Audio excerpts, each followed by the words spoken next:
everybody, this is Mariana. I'm back here on my channel, The Vibes Inside.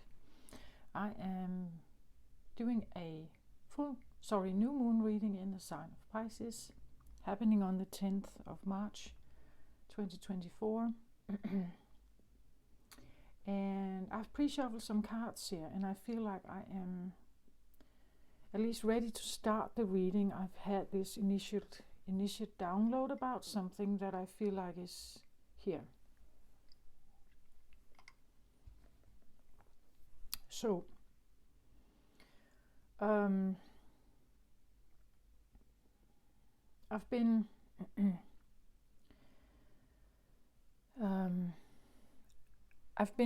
feeling that I should put cards like this, because I saw this like Indian cross here, an Indian cross in my eyesight, and the cards, the point is that there's this portal in the middle. See, like this hole in the middle here,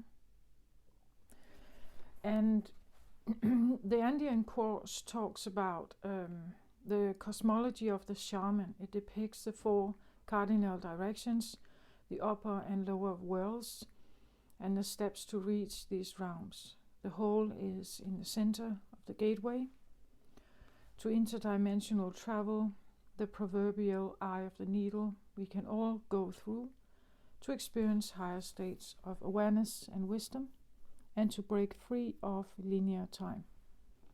The Indian cross announces the start of a great journey.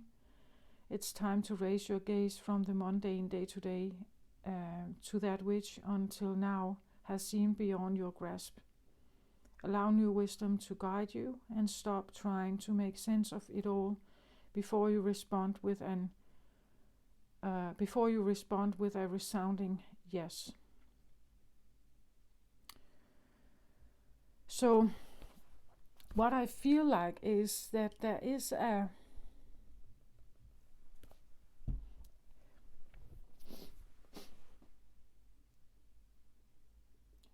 opportunity maybe to grasp or say yes to something that you may not fully understand the capacity of, or the vastness of something. Pisces, and this is a new moon in Pisces, is a new moon can always, to me, talk about new beginnings of something, that you can start manifesting something new with a new moon energy. Full moon is like wrapping something up, or potentially wrapping a part of something up. But you see, the cycles keep going. So next year you will have a new opportunity again, working with new moon in Pisces. So it's like the moon never gives up on us. You know, it's like a completing or a persistent cycle of opportunities to work with the moon. It never seems to stop, right? And depending on where you are on your journey and the life you have, you can have opportunities every time. Every year you will have a new one in each of the signs. Pisces being the 12th house, the last, you could say, zodiac sign of the zodiac animal circle, is to me it represents the wild, old elderly patriarch or matriarch, right? The one that has lived many life cycles. They have experienced it all. They have participated, they have withdrawn, they have loved, they have hated, they have gone through everything, right? And now at the end of their life, they sit and reflect on everything And maybe they realized that some of the hate they had, some of the love they had, some of the joys or the highs and the lows, it was that it's all of it kind of combines a beautiful cycle of the life they had, the life experience they had here.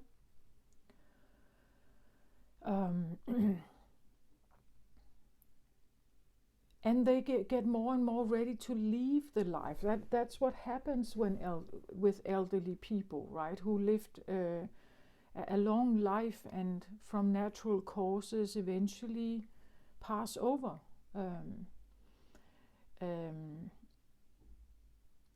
There is this time where, from being very active in their life, they become more and more passive. You know, the body aches more. They may become sick. They may become sick. They may become more. You know, they don't move around that much. They walk. Oh my God, my speech is.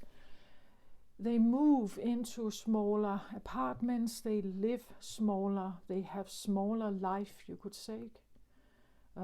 At least to the outside world, it may seem like they have small lives. Internally, though, something else could be going on. Like internally, there's something else that is coming in and slowly but surely calling them, you know, back to where they may come from. I'm not saying this is what is happening. The portal can be anything here. It could be, maybe you are losing someone close to you. Maybe you have a spiritual encounter of some kind, a spiritual experience. Maybe there's something like an epiphany, that suddenly you understand something differently. So I have 4 cards here.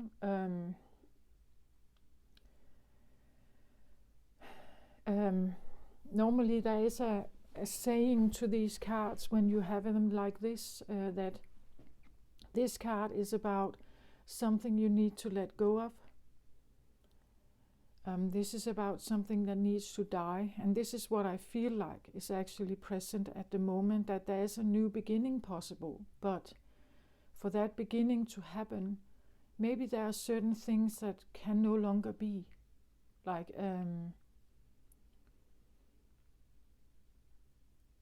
you know, like, for instance, to have wealth or maybe abundance in some sense in your life, something has to die. You cannot be a victim and be a victor at the same time. So there's something about maybe a consciousness, certain beliefs, certain circumstances, certain choices also that need to go. Over here we have the destiny that you are moving towards.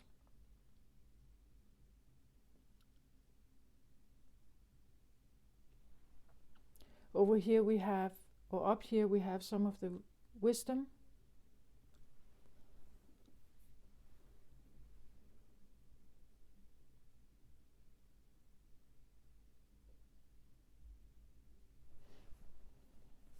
Let me see, I feel like there's something wrong here.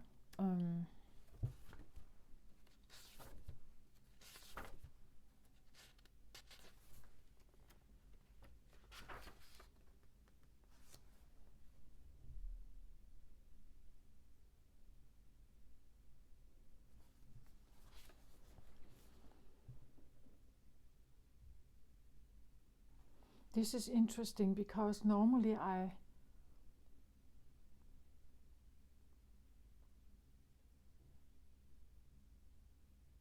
right now I sit and I have this feeling that I should stop the reading and I should start again, you know, so skip this and then start again. But for some reason I feel like I I should not do that, that I should actually continue. And I think it's part of the message, like,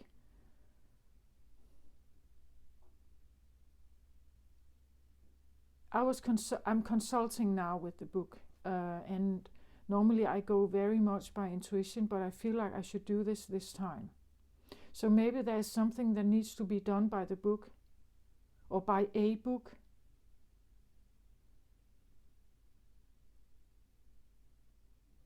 Or at least you sit now with a question that has to do with that. Should you go and do something by the book, or by a book? Buy a book. Maybe you should buy a book, like pay for one. Again, I'm just stumbling over the words here, right? Should you do something by the book, by a book, buying a book?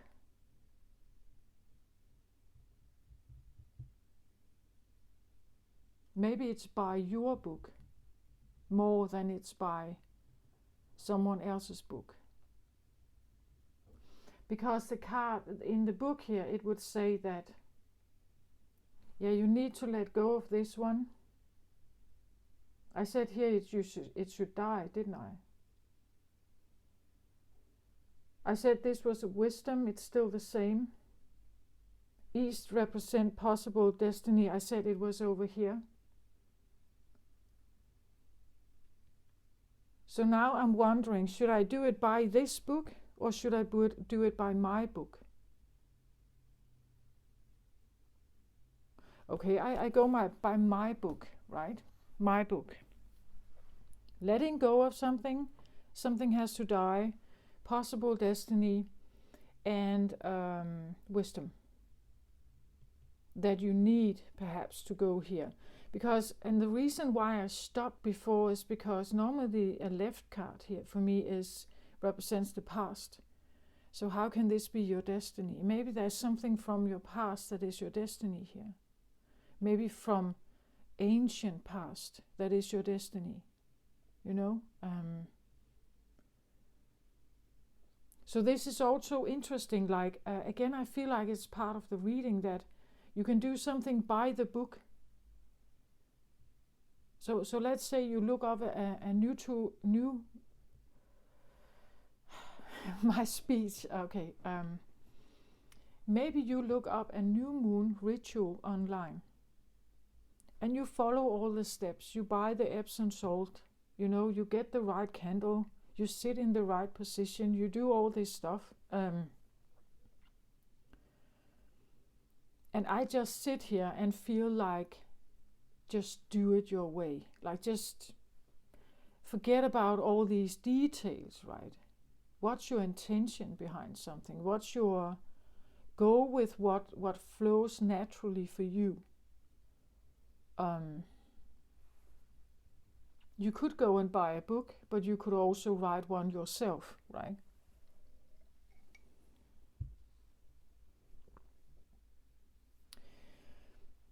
So there's something about a process, letting go, dying, a possible destiny, and some of the wisdom you need to acquire perhaps, or you could require, if you say yes to this.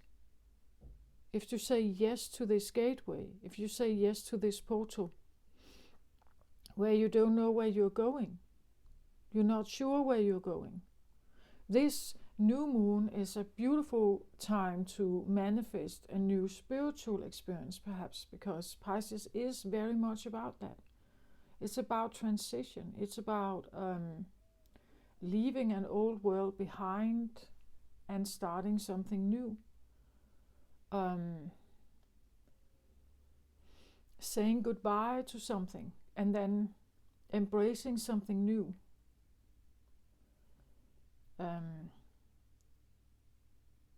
It is said that the first 3 days around this new moon is the most powerful one, so you could work with the energy during these 3 days, 72 hours.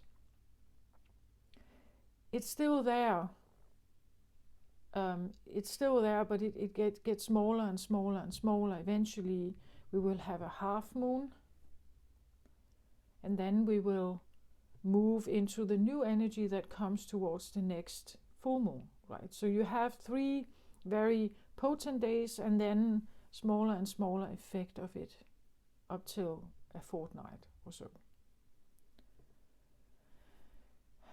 So you can work with this energy and become very clear on what this is. There could be a sense that the veil is very thin at this time. So again, you may feel like you get to see a little bit more, you get to see a little bit more of who you are perhaps. What is on the other side? What could be there? Maybe, I don't know, depending on who you are, but you could have ancestral contact, you could have all kinds of different experiences with this new moon.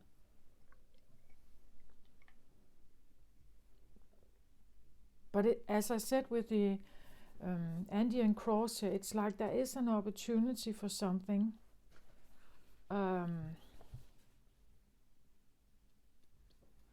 An opportunity here. The Andean cross announces the start of a great journey. It's time to raise your gaze from the mundane day-to-day life to that which until now has seemed beyond your grasp.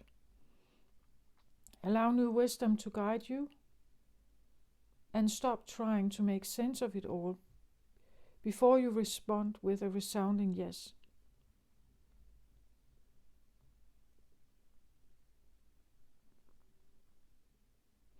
I'm not saying you should say yes.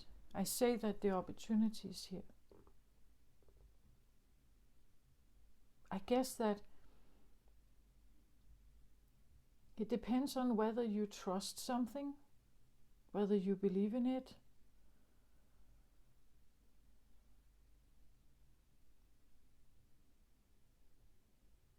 whether you may think it's worth it, whether you find peace with it. You find more peace there than you do here or where you are. It feels more right, perhaps.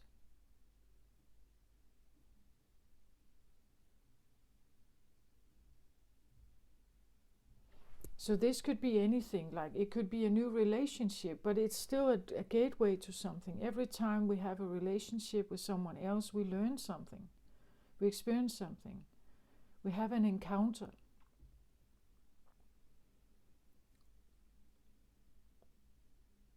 For this gateway to kind of open for you or be there for you, there are certain things that, as I said, may need to be let go of.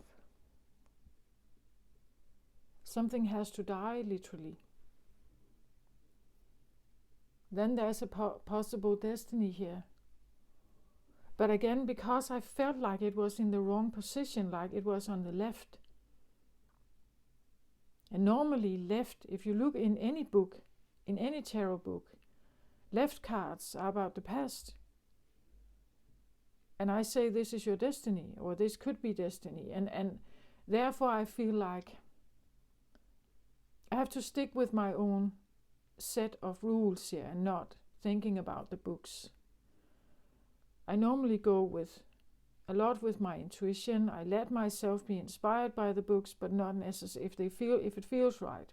But in this case, it actually feels like it could be your past, like this could be something that you once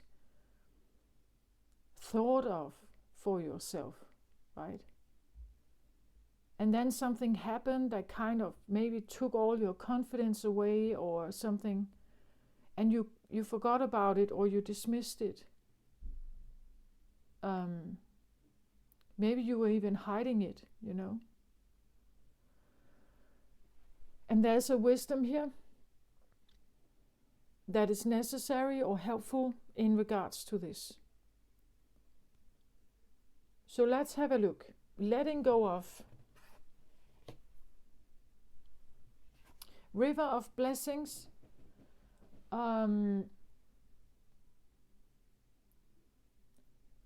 Interesting. Letting go of River of Blessings. What I feel like with this is, it's not that you should give up blessings. it says here releasing constraints. It means that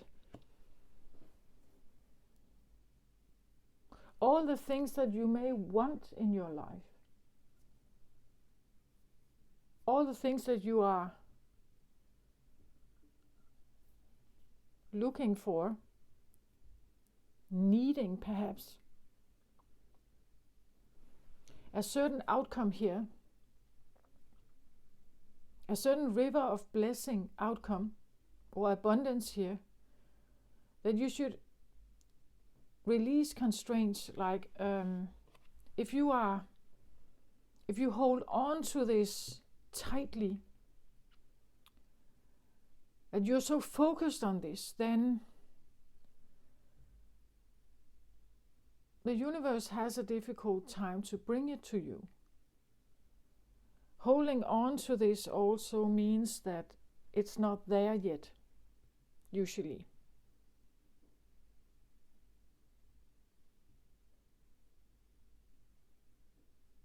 Or maybe it's partly there. Again, there's something about it. And now I get back to this.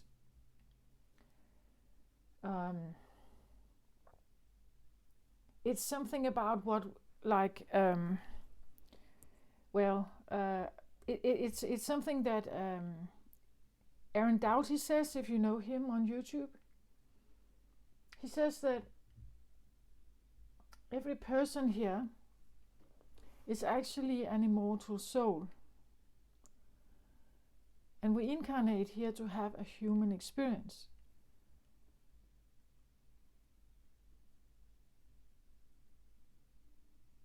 And to have a human experience, it means that you get to know what it means to be a human. You get to know all about having a body. You get to know all about the limitations of a body. You get all to know about pain and hurt and suffering and death and mortality and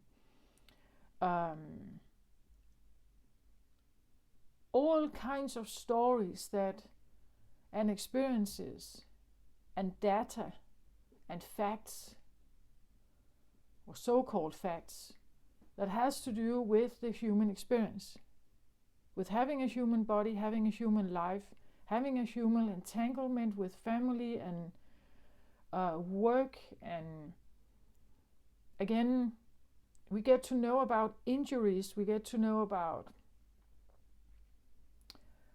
near-death experiences. We get to know about this, where an immortal soul doesn't know what that is. Like when you are immortal, you have different life circumstances, or you have different, not even life, you have infinite circumstances. But that's not what we feel like when we are in a human body. Like we feel we are limited in some way. We're limited by our mortality, we're limited by our potential incapacity, as in becoming sick or ill or something like that. And because this is a Pisces new moon, I really feel like it connects with what I just said in the beginning, the elderly that becomes more and more aware. It leaves all the life circumstances behind. An elderly person that transitions into maybe unconsciousness before they are dying, I believe this is what happens. Like they leave the human existence behind. They don't eat anymore. They don't drink anymore. They let go of the human experience, where we normally hold tight. We have most people have like strong self-perseverance awareness that normally we do a lot to stay here, right? To stay in this form, to survive, to get over something. We numb ourselves, we do everything, but we're still here.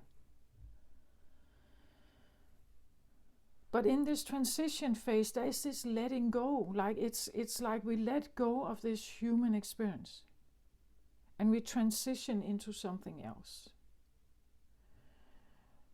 Of course, there can be a process like that. Is sometimes it's very calm, sometimes it's very dramatic, sometimes it's not an elderly person, it's a baby that dies. It's a young person that dies in a car crash, right? So it of course it's not general, but I believe that that's what happens. Like in this, there is a certain point where it's like the soul in you, immortal soul in you, decides to leave. There's nothing more here for me, so I'm leaving.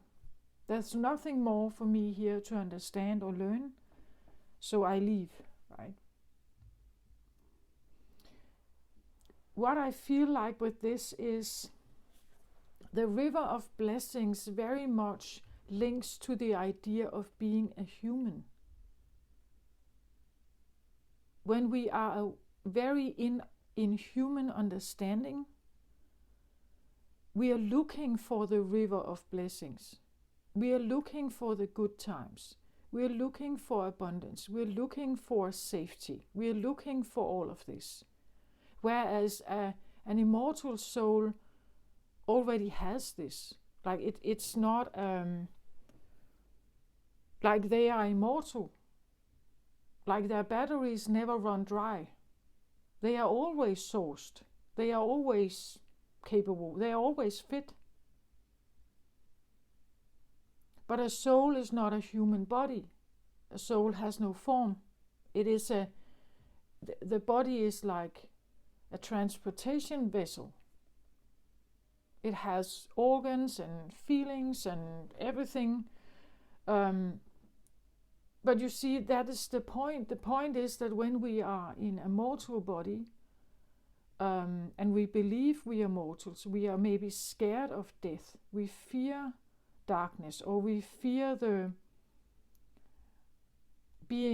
becoming so old and sick and weak and everything, and in pain and so on. Maybe we are fearing something like this. So we prefer the good times. We prefer the blessings. We prefer the light, the beauty, the love. We prefer when we are strong. We prefer and look for, are searching for, yearning for, longing for only primarily this. But the point is that you already have it. Like your soul is already in possession of this. So the constraint here has to do with the mortality thing. It has to do with the human condition, mortality thing. That if we can let go of that, if we can somehow already see ourselves as blessed, we already have the river of blessing. It's not something that you necessarily it has to do with the fear that humans carry, our worries. We worry that something like this is not in our life, or that we are losing it. We worry. We are afraid. We are fearful about not having this. But I would say you already have it. There is no need to hold on to something very tightly. But I get it. We are, everything around us is telling us that we are human. Like every message out there, everything, every time you open the news, you see people dying of riots and war and everything. Every story out there is about, it reconfirms the fact that we are humans. It's like a simulation where the message is constant, right? We get the same message. Church tells us so, the news, we see our families die, we have the coronavirus, people died, we have all of it. It's like a big voice, and we are in the midst of it. We only hear one voice. Everything around us confirms that we are humans, we have a limited lifespan, we have a linear time lifespan also. And when we get to death, it's finite. People that have died cannot come back. Right? That is everything we know. Everything has a lifespan, eventually it dies. Plants die, animals die, everything on earth here confirms this.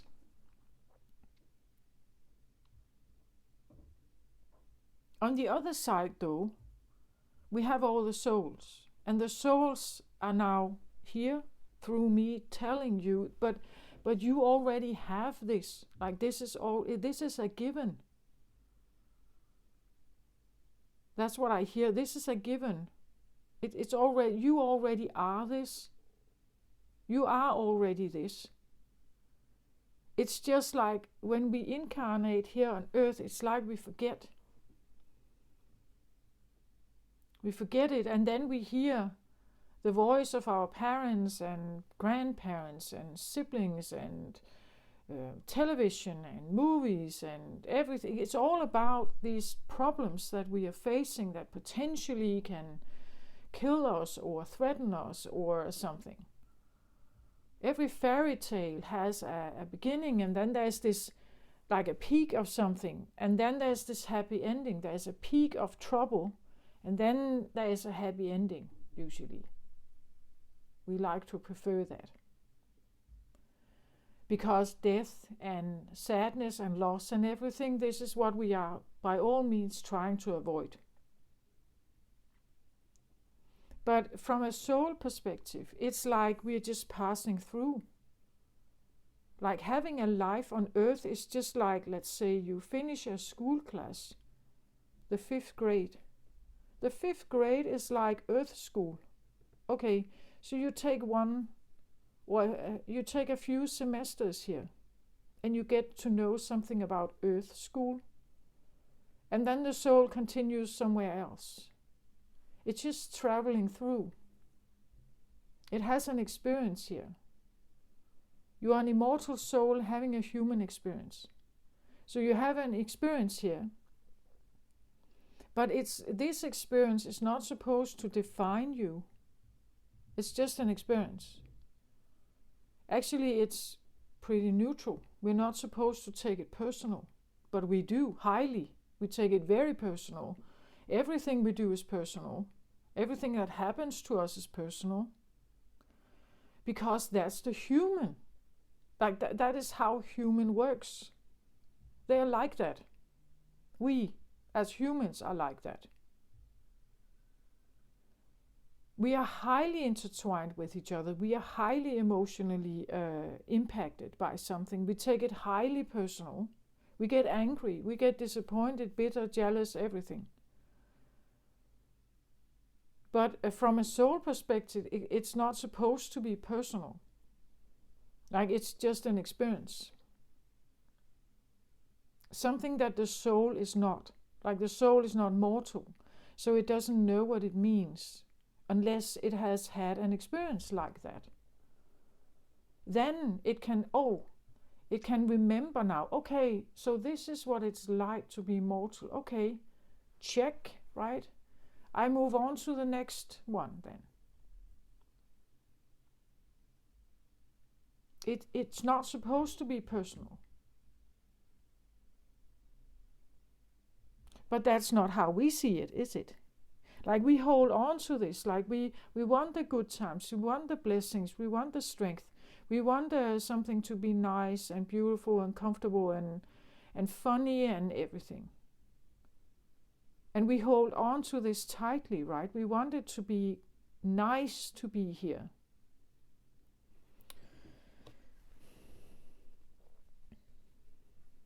I believe every mortal being will eventually be confronted with mortality.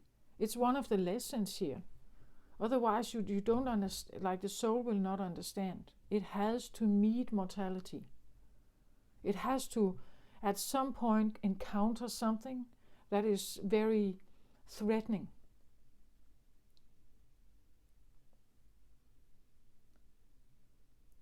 And we know, right, that people die all the time. People die all the time. The souls that connect with these people that are maybe, prisoners of war, casualties of war, they die at a young age. They may die when they are children. It's an experience. It's a soul having a human experience, and then they leave. They may come back again to know more about the human experience, but this is one of them.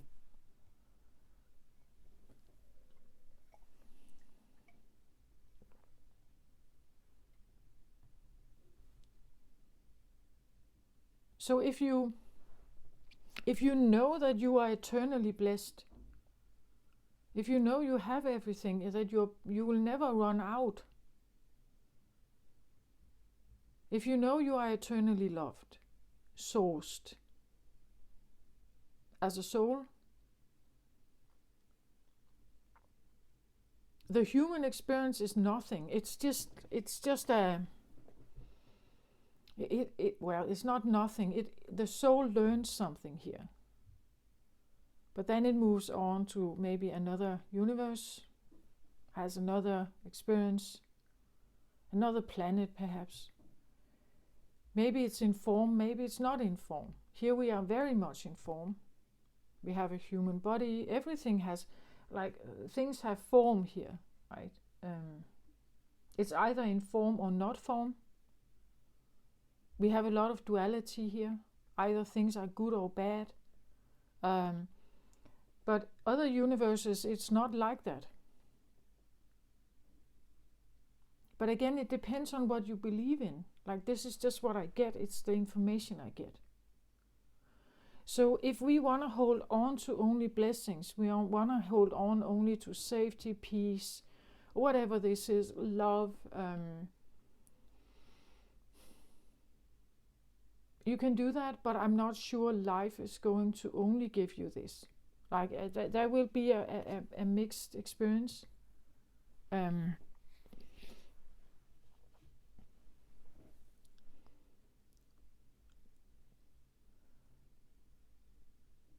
The river of blessings would suggest that life would be like smooth sailing. That I will always have a river of blessing coming in. As a soul, yes. As a human, probably not. Because you can't know what it means to be a human if you have the same experience as a human as you have as a soul.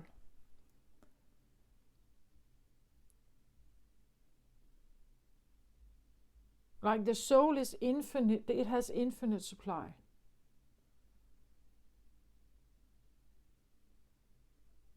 A human does not have infinite supply. That's the exact point. That you get to see an opposite. You get to see something that is different than you. The problem is that we just take it on as us. We become it. We become human. We forget about this other side. So we live highly, constantly in sometimes fear, sometimes agony, sometimes pain, sometimes it becomes everything we know. We forget about this other side. We are worried. We worry for our children. We worry for our loved ones. Are they safe? when young men are killed in war as soldiers, we are sad and we are grieving for them. But they just moved on. Like they just had that experience. They may come back and then have another one, but it's an experience. When we get highly attached to life, which humans are, when we are highly attached to life, our own and others, and those we are intertwined with, when we are very attached, we create karma. And that's why we sometimes come back again. We're dealing with the same kind of karma. In a new life, maybe the souls from another life is still here in another form, but you're still somehow playing in this karma thing.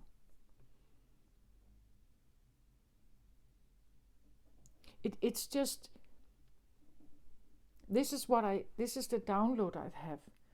I don't know if you want to believe in it or not. Like, that's up to you. Right? It's not for me to say that you should take this, like ultimate truth.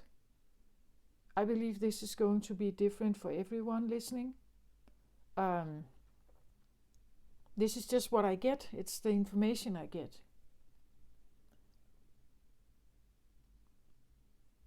And of course it's because I am in form too, right? I have my form as well. So when I hear something like that, of course it's challenging everything we know about our existence. But this is what I feel like, letting go of the river of blessings, this idea that life is supposed to be this smooth sailing of beauty and everything.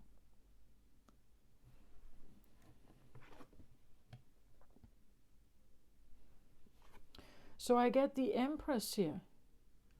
At the bottom, I said that this is supposed to die. That's what I said, didn't I? The Empress. That we should let go of the idea of the Empress. Well, normally I see the Empress as a very beautiful energy. It's the mother. She is usually depicted as a pregnant woman. Yeah, maybe here as well. Like the motherly figure, the one that is, but she's more than this. Like she is a very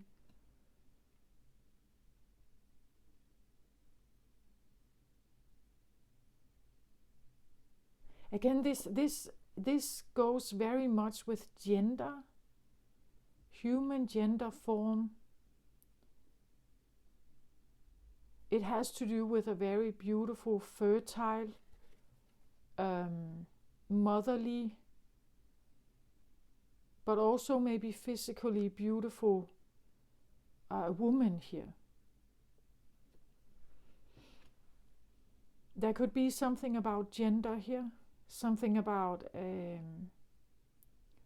again, this is what I also believe is one of the soul things, because soul has no gender. Like it's not a man or a woman or an X or a Y. It's a mix of everything. This idea that we are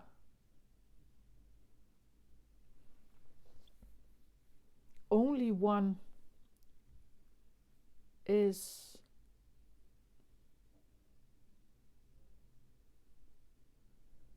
it's limited, I feel like. Again, from a soul perspective, very limited. She has very motherly qualities to her, this Empress. I would say normally she is a very beautiful energy here on Earth. She is highly magnetic. She's abundant usually. She attracts to her what she needs. She gets the help she needs. She takes care of herself. She's but it comes more across like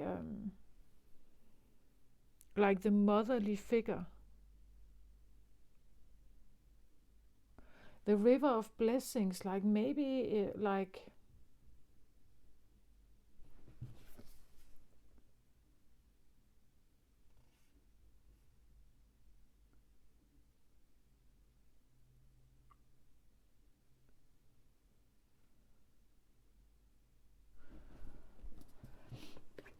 when I look at this, it's like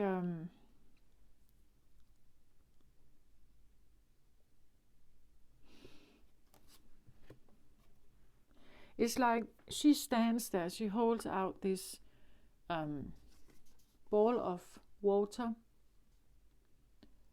Behind her there is this big jaguar.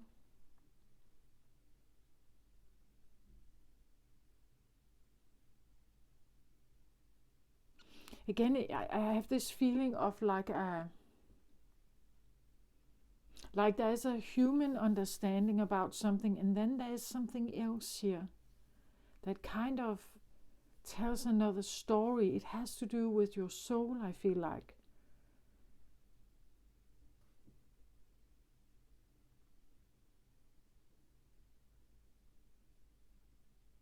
Releasing constraints here about a beautiful, blissful life would be something like, again, holding on to it, like wishing for it so badly, wanting it. Because when you want it, when you're looking for it, and you can see it in the magazines, people that live great and they have everything that a person could ever wish for, that if we keep like looking at that and thinking, oh, I would want that too, it means that you don't have it already. Like it's not here yet, or it's not here at all. You just see it in the magazine, you see someone else has it. So we would like what they have. Or we are imagining something in our mind, but it's like it's not here yet.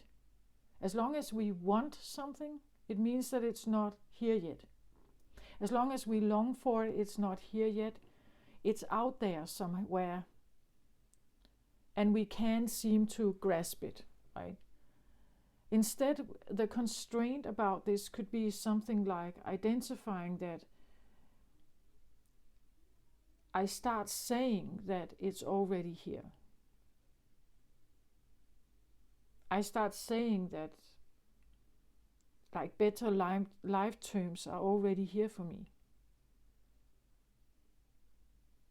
The Garden of Eden, it's already here. Because if it's already here, then I can relax, right? If it's already here, then I'm already comfortable. If it's already here, and again, you may start taking action to that. Like, so it means that maybe you're more grateful about the worn out couch that you have. Because actually you like that couch, or actually it fits a purpose, and you're grateful that it's there instead of looking at it and saying it's a bad couch. And you want this, what everybody the neighbor has. We can become more appreciative of what we do have. And yeah, maybe you still have this feeling there, but I do want another couch. I want a new bed. I want a new car.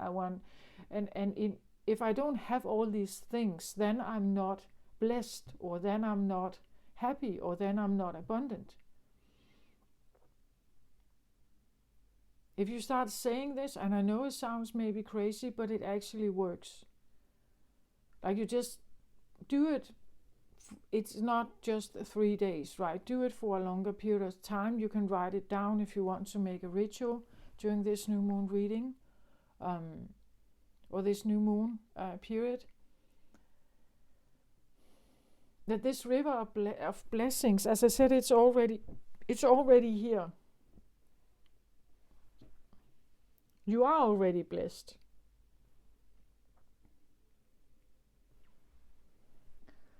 But humans, like the human condition is very self-oriented. Like if we could, we would prefer that we are like,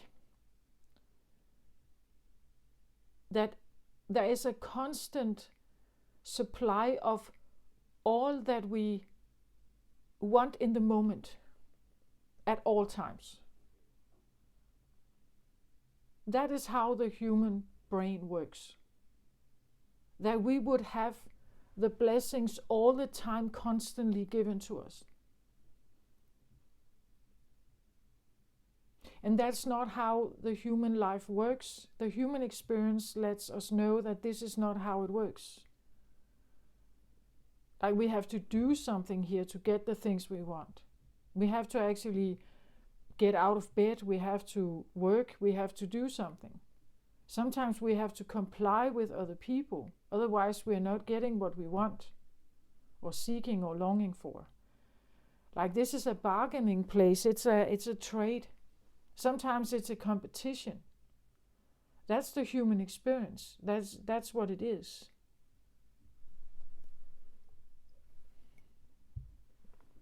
The Empress, I get something like princess here. So this could be the idea of a princess, like giving up, that this has to die, the idea of the princess. The princess ideals.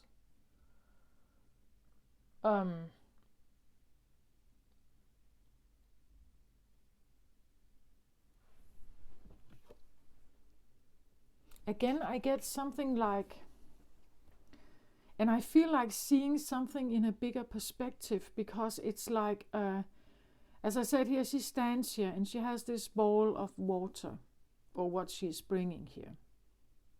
And then there's this around her here, this jaguar. Here she stands, there's a zodiac sign around her here. And then it's like she is, I see it a little bit like whatever is in the ball here, it's like she's tipping it. You know, like she's, you know, like having a glass of water and then you're kind of tipping it.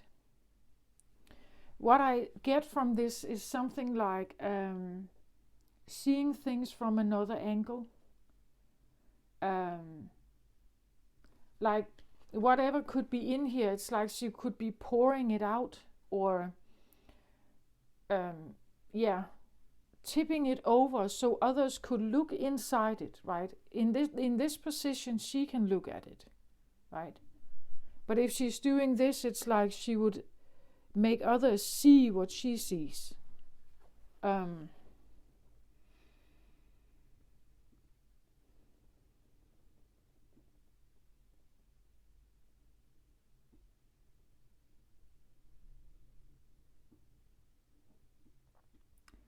So I hear the word transparency, something about maybe you shouldn't be that transparent, like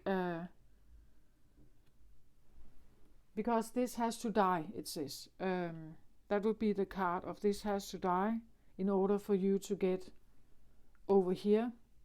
And this is the wisdom that you need, right? So there's something here about the transparency, what she's pouring out here.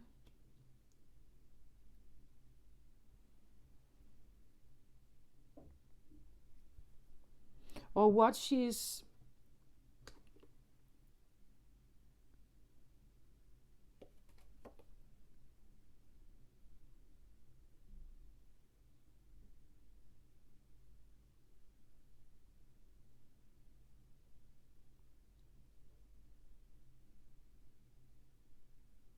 and then of course I'm directly, this is the ball that she tips and we can look it, right? Again, this is like the portal, right? This portal here.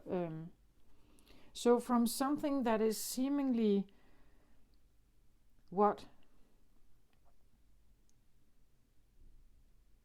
Horizontal.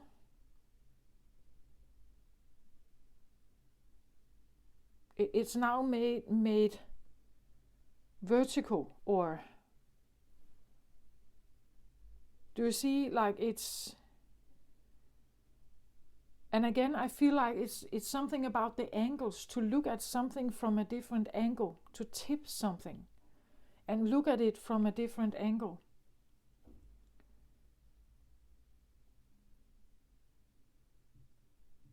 The Empress, I would say, looks at the world from a specific angle.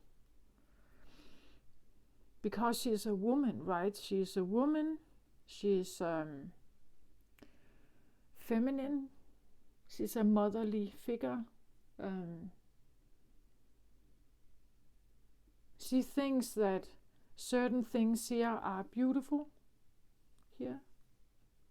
That would be beauty or blessings to her, to have this around her.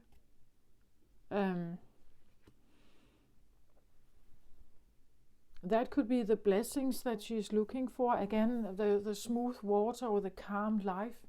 The life where you have everything you want, that gives you you have enough money, you have excitement enough, you have love enough, you have joy enough. But you don't really have like real bumps, You don't have cancer treatment. You don't have near-death experiences. You don't have these like really terrible we say terrible, but these life-threatening, human life-threatening experiences. It feels a little bit like the tipping here has to do with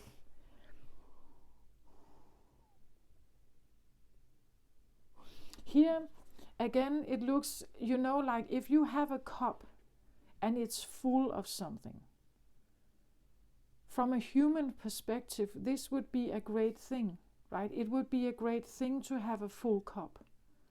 You have perhaps love here, you have money, you have bread and food, you have everything. We would like to have a cup like that, full of blessings here.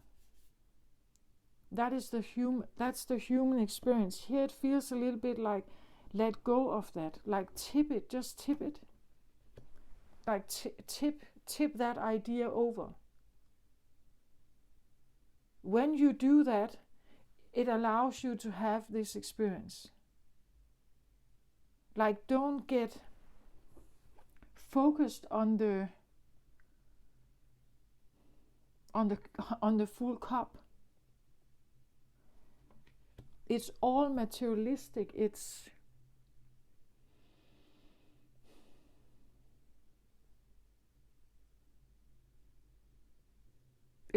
the human matrix. It's the sound of the human matrix, the narrative.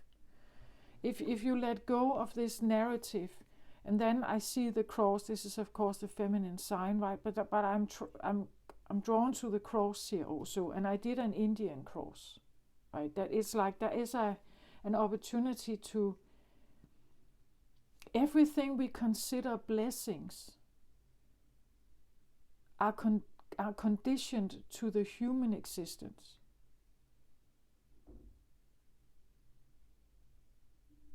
And not to say that it's bad, it's just that's what it is. It's conditioned to the human experience. I've talked a lot about this actually on my channel, what threatens the human body. When do we feel threatened? When do we feel that we are not we don't have enough, or we are not safe? There is something about if we tip this over, if we tip it, if we tip it, we may see the downside of it.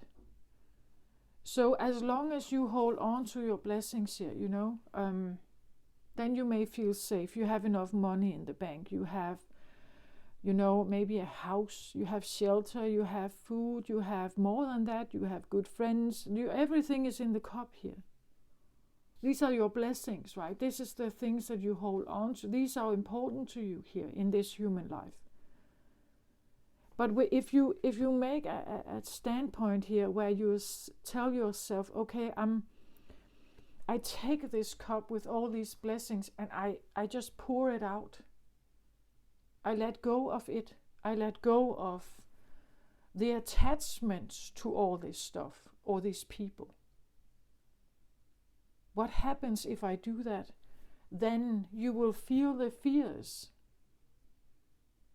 You will feel the fears of standing alone, not having these friends, not having money, not having, maybe not being beautiful, not being able to buy the clothes you want, look the way you want, present the way you want. How can I be a mother without all of this? You will find the fears here. If you should let go of every physical thing you have or every person in your life, you will figure out what it means to be human. Because then you will have all the triggers, all the responses that we normally stay away from. We don't want to think about it. It feels to me this has to die, this idea of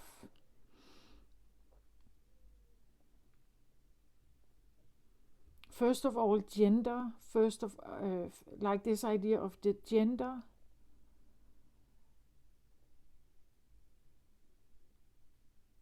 Your name, like I feel like to transition in here, you have to let go of like a human identity here. Like you are not a human identity to go here. I also think that this happens when an elderly person has been maybe very sick for a long time and they stop eating.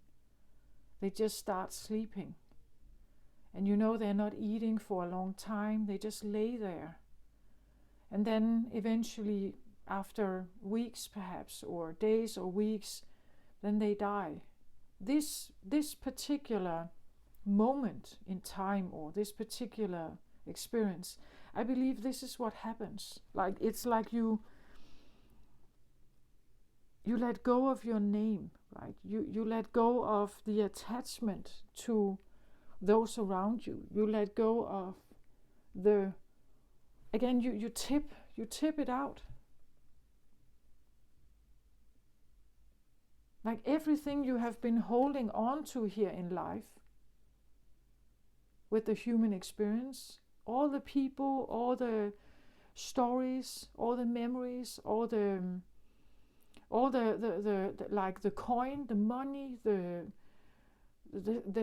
safety measures that we need as humans, all the safety measures, everything that we need that has to do with safety, money, inheritance, physical things of value, property, house, cars, fashion clothes, all kinds. This is tipping it out,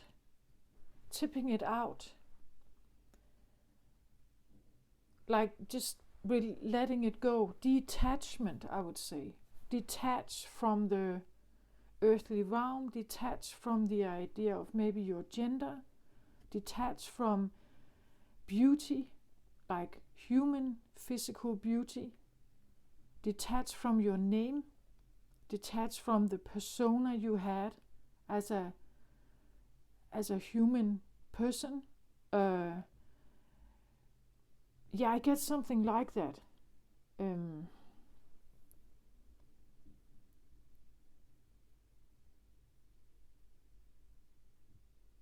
And it makes sense, like to have a rebirth, perhaps.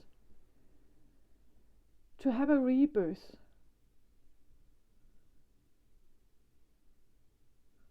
Like I get something like, with computer games, it's like you have an avatar, and you may have dressed them. You may have been able to find certain shields or certain hats or certain weapons or something, and they go into a life, right, in the computer setting, in the game. They go into a game and they fight and they do all kinds of stuff, and if they are killed, they die. But then you can start again, you can start again. But maybe you don't have the same weapons now. You've lost some of it. Okay. So the new avatar you send in is not the same as the one that was in the previous game. That's what I feel like is here. It's something like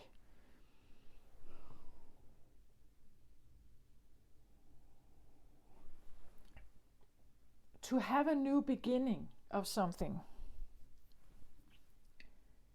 You shed the old. You shed everything that you have grown attached to. You tip it over. And then the cross is here, right? When you are able to tip everything over and detach, give your things away, that's what happens when a person dies. The house is there, the things are there, and now the children or other people come, right? And it's dismantled.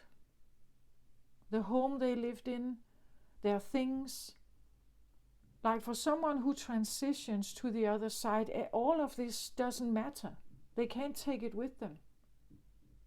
It feels a little bit like dismantle from everything that you can't take with you. You can't take you with you into a new beginning.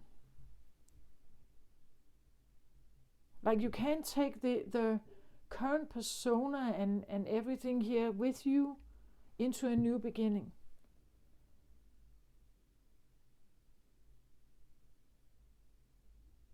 Yeah, it feels almost like give everything away.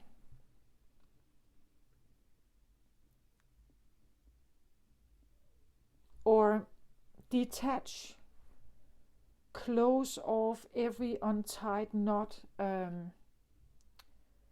cut all ties, make amends with everybody before you leave, something like that's what it feels like. And it's everything. It's the idea of the woman, it's the idea of the motherlyhood, it's a role you have been playing perhaps. Let go of I get something like the human experience. So maybe someone out there is literally having someone pass over. It wouldn't be uncommon with Pisces, I want to say. It's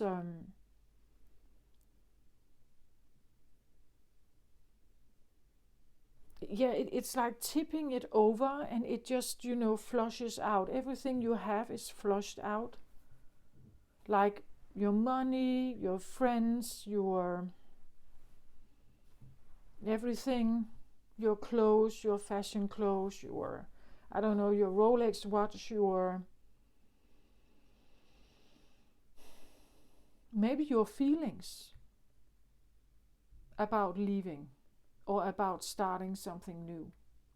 This feels a little bit like, someone who gets a new identity. Like they get if they are in some kind of victim protection program or witness protection program, right? Then they get a new identity, get a new name, and they leave. Like they leave everything behind.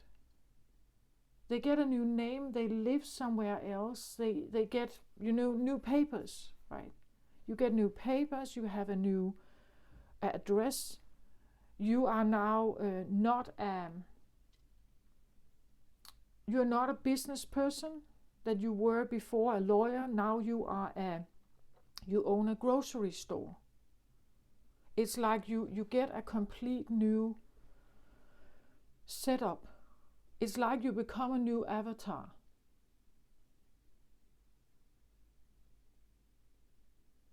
Do you get? That's what I feel like. You have to let go of the idea of continuing, I think.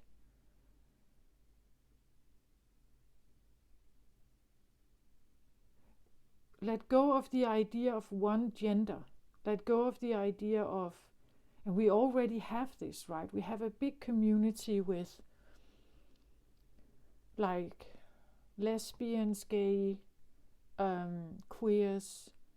We have, and that's a sexual orientation, I know, but bisexuals, we have people that call themselves not I, but we. They want it to be addressed as a we, or as we. So like a more than just an I, that there's more, right? It's already here. That's something, and I think it comes in with this Aquarius time, right? That I think it's part of the age of Aquarius that we get to know that there's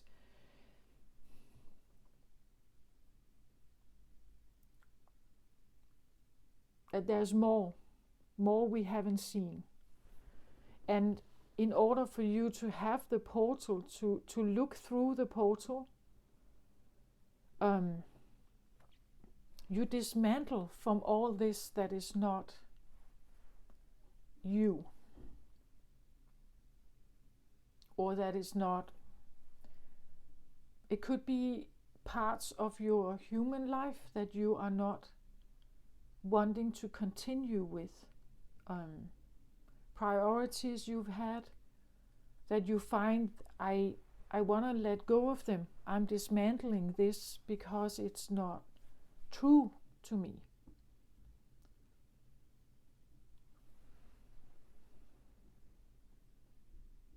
And then there's this cross here. And I did make a cross here also. There's something about, in order for you to have access to the cross, or to a gateway here, you may need to dismantle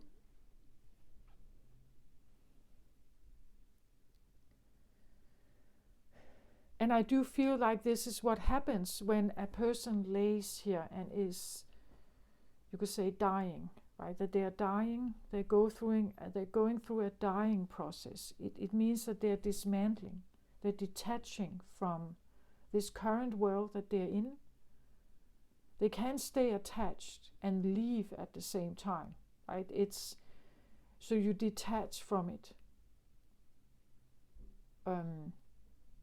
You are maybe no longer awake.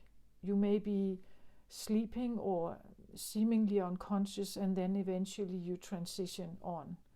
This is what I feel like is happening. It's like you pour out the cup, like you just, or the ball here of your things or your life.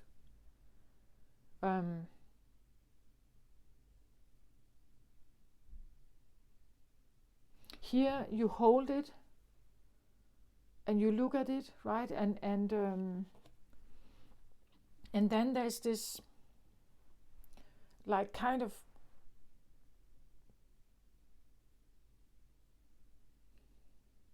there's something about angle. Then as soon as you shift angle, something changes. So like from being here like a container, here it contains something. The shifting of angle where it can pour out the content, can kind of pour out, then it becomes more of a portal. Does that make sense?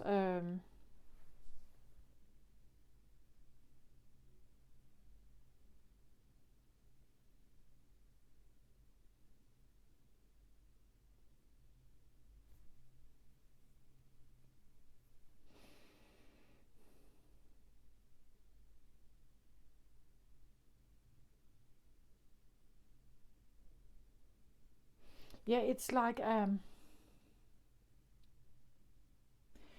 I get something about like stuffed things. Like if you have a lot of moving boxes where you have all your stuff in it. So it's shoved into the boxes and then you close them, right?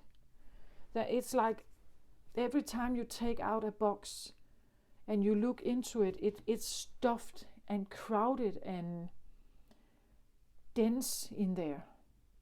And you have a hard time actually seeing what's in there. You can't see what's at the bottom of something. Only when you pour it out, you can have a look at what's in there. And then it's like what she's holding on to here, it's like she holds on to the box, not what's in it. The box now becomes very light. It's almost like the box is more important than what's in it. What's in it can become very dense. Yeah, now I get the same reference, like something like the frame, like the matrix is like a big frame of something, and inside it a lot of stuff is going on.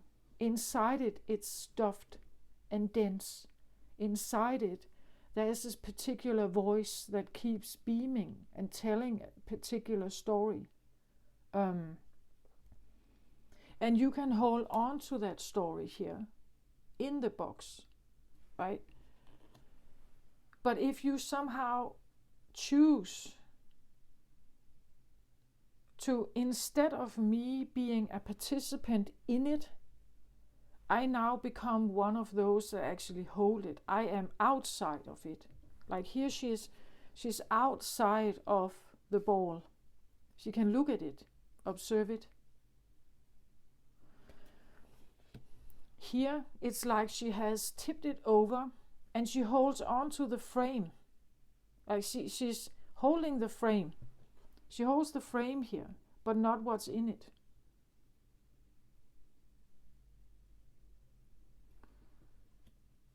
So you see, again, it's something like I have the same body, right? But I have taken all of my feelings, all of my stories, I've made this giant clean, and I've kind of just shoved it out. I still have the same body, but now it's up to me what I put into it, I think, here. Because it is so clean, because it is so non-dense, because there's space here, I can put something else in here now. I can, as I said, you can take on a new identity, you can call yourself a new name, you can decide that you go somewhere else, you live somewhere else. Because when you have cleansed and detached, as the person that is transitioning in one life, they can be reborn into another. Because they're not taking the current one with them. Right? I feel like with this new moon, it's like there is a dying and a rebirth possibility here. If you somehow detach from whatever is here, I'm not saying you're dying, like physically human death. It's not like that. It just means that you can, as long as you hold on to a specific outcome here, you cannot have the shedding and starting a new one.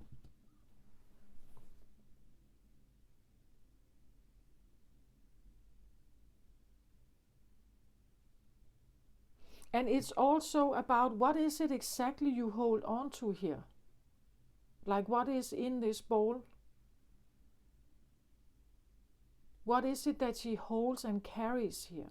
This can be like a rucksack, right? That she's carrying something and believing its blessings. And maybe it is. But in here, all that could be in here could be hope. All that you have in here could be hope, longings, wanting. And you hold on to it tightly here, waiting for it to magically jump in here. But the blessings that are in here, like, are they truly? Or are they mostly hope? Are they mostly illusions? Are they mostly fantasies? Are they mostly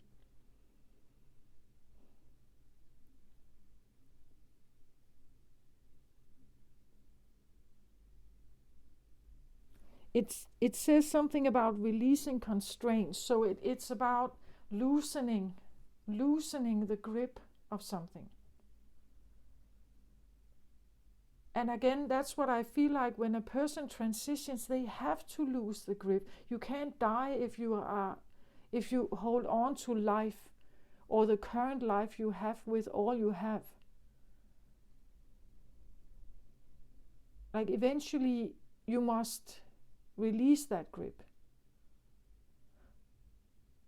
That is the human experience, right? That we release the grip. At some point we do.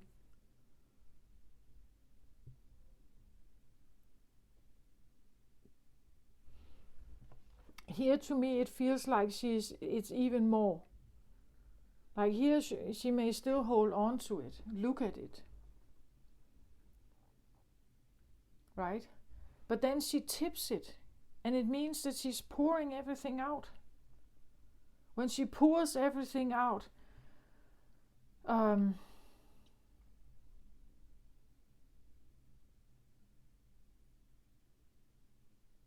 well, I don't know, but you could say that it could also seem like that she's carrying out the trash. And maybe it's not the trash, it's her life here. A life with a river of blessings, perhaps. A long life with many different experiences. And she's taking it and she's tipping it over into the trash can, right? And so then now it's there. Then she has room for something new, right? She has room for a new experiences in her life.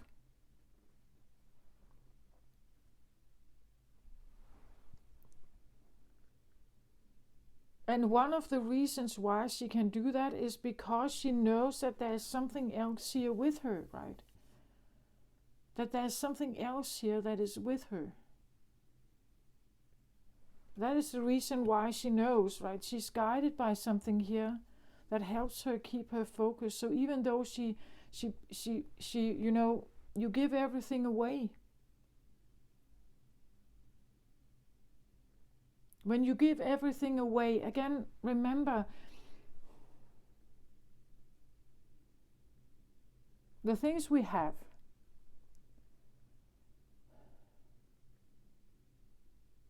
every time I buy something, let's say I buy a lamp, I'm buying a lamp for my apartment.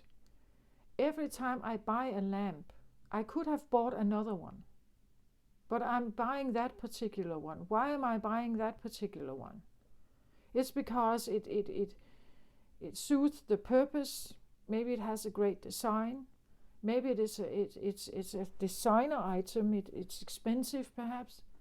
So it gives not just only aesthetics, aesthetic value. It also has maybe a resale value, but it also is decorative in my apartment. It gives me a special feeling, perhaps. So every time I acquire something, there are certain values with that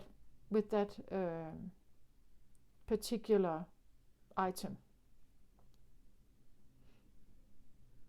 Maybe I buy it because it's on discount and it's very cheap, and this is all I can afford. But then you see, you have this item in your apartment, And it carries a certain energy. An energy that comes with the exact choice you made the day you bought it. Maybe one of them was that it was cheap. It suited the purpose and it was cheap.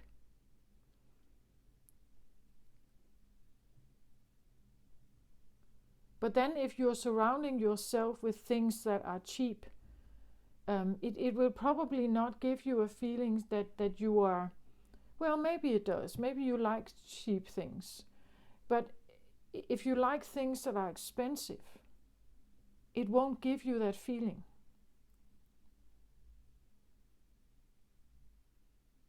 And every time you look at that lamp, it may not, signal that feeling to you.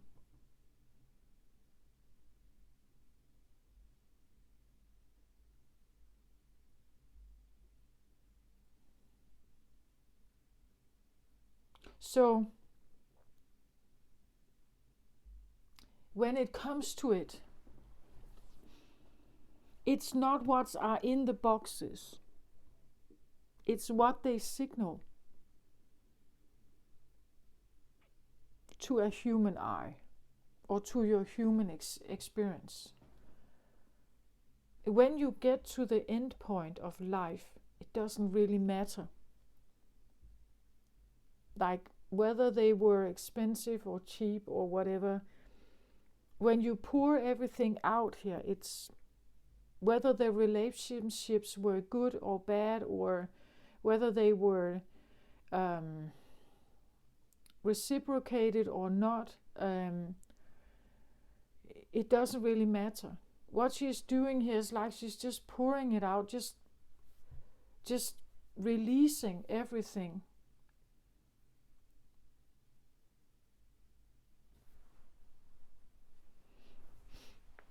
And I think that if we leave life without the opportunity to do this, we probably get back. Like we reincarnate again. We get back into the same story we were in. When we are able to do this, release it, I guess that maybe you're not coming back. Or you are continuing, as I said, to another universe, another story or another experience.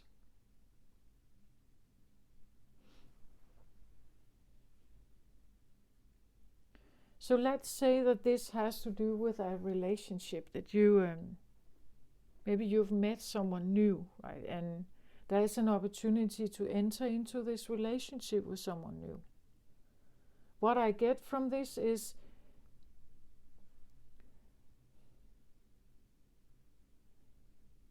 again, you can hold on to this idea that, wow, now I finally met my other half. I hold on to all these blessings that this person brings. But actually what I feel like is that you should let go of that outcome. It shouldn't be up to this other person. Like no matter what they bring here, it's not up to that. Like whether you can be happy in your life here, it's not up to them. It's about yourself.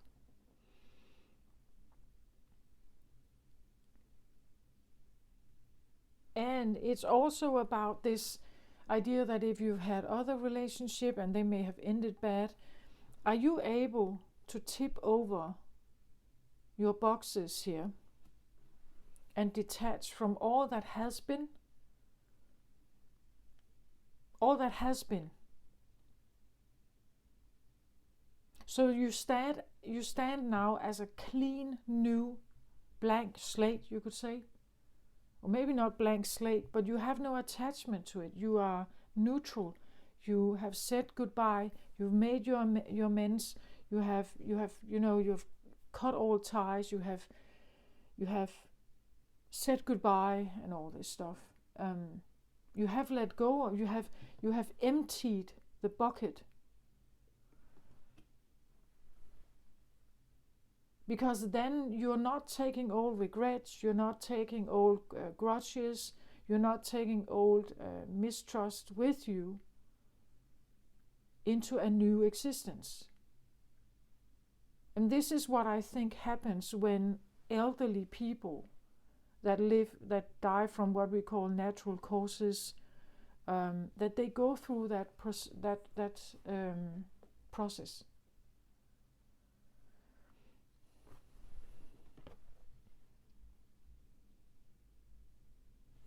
So I get a woman holding a coin here in the wisdom position.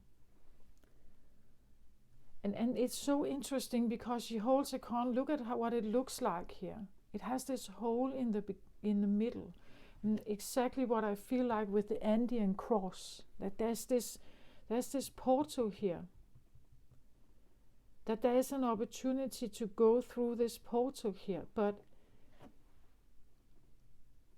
again, she holds something circular here. Like she holds a coin, it's round. Here she holds something round. Here she holds a bucket, right? Or a ball of some kind, also round shaped. But then it has a squared hole here.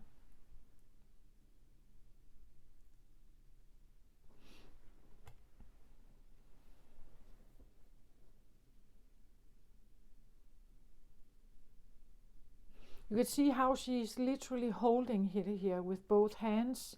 She holds it here also with both hands. And here she holds it with both hands. So as she holds something, she holds on to the frame, but not what's in it.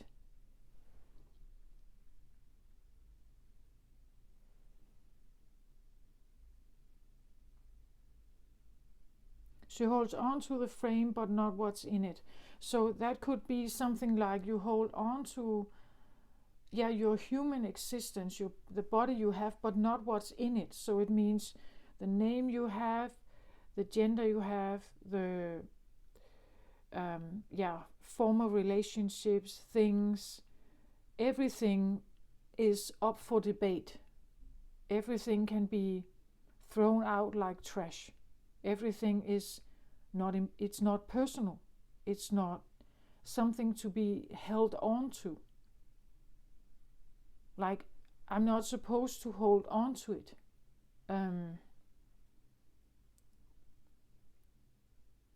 Again, woman holding a coin. Coin usually, again, as I said, it's the things that are in the bucket. This is again the human thing. Like, we need the money, right, to be here. Look at how she's dressed. Like she looks like, well, from maybe an 18th century painting. She would look like nobility, right? She would look like someone who had money. Someone, maybe royalty here. There is something about beauty and aesthetics and pampering and like the furniture here, right? So what I see from this is, again, this feeling that there's something up for debate here, something like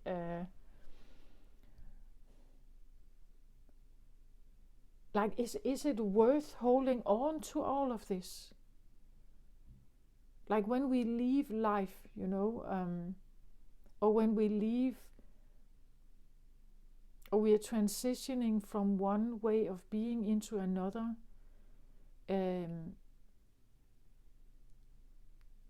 does it matter? Does this matter?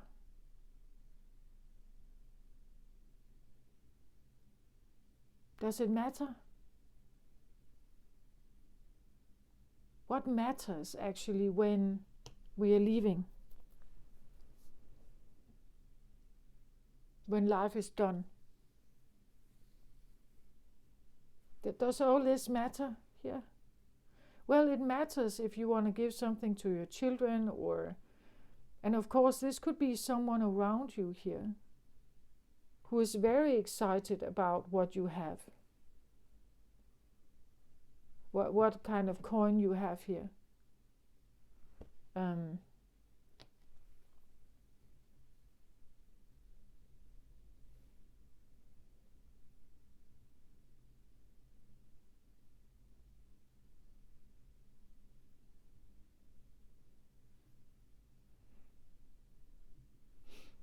It is in the wisdom position, so this tells us something about that this is wisdom that you need to know, or something you have to consider moving forward. There is something about, does it really matter? Again, does this matter for a human soul, from a soul perspective? No, it doesn't, because as I said, the soul already has blessings. The soul already has this, if we should translate some of this richness here into soul perspective. They are already this. Like they are already, this. From a soul energy perspective, they are already rich, or they are already abundant.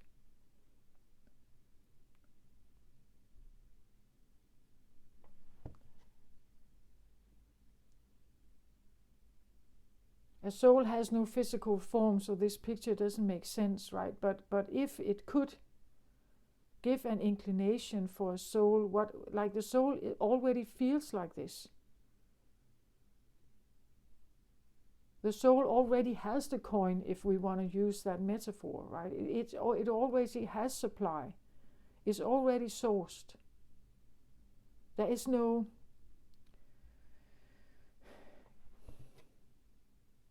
That's what I feel like the soul knows. It's like when it's returning, the soul knows that it's going back to this.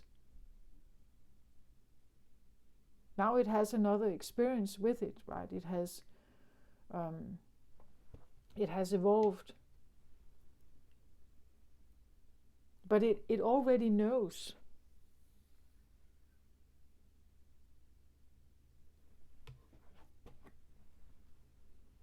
Ace of Earth here.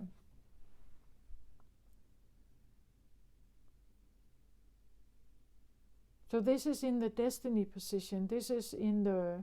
I said that it because it is on the left, that there could be something about the past, that once you may have been this, right? Once you may have been this Ace of Earth. Aces talk about new beginnings. New beginning on Earth. A new earthly experience. Or a new opportunity on life. And that's exactly what I feel like. This is like the portal brings forth a new experience. And well, this is...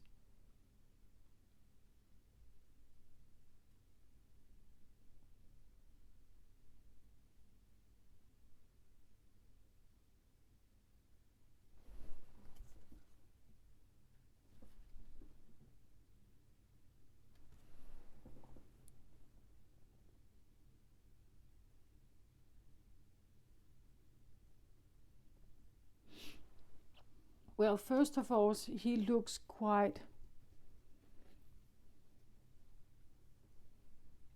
I feel like strong, right?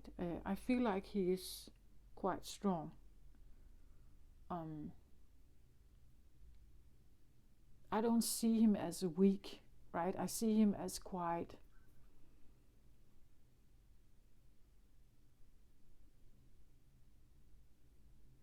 capable, and somehow I get a feeling that this is like a soul expression. So we're not supposed to take this literal, but it still tells us something about, like, maybe this new beginning you can have here. Like, if you dare to go here and shed all of this,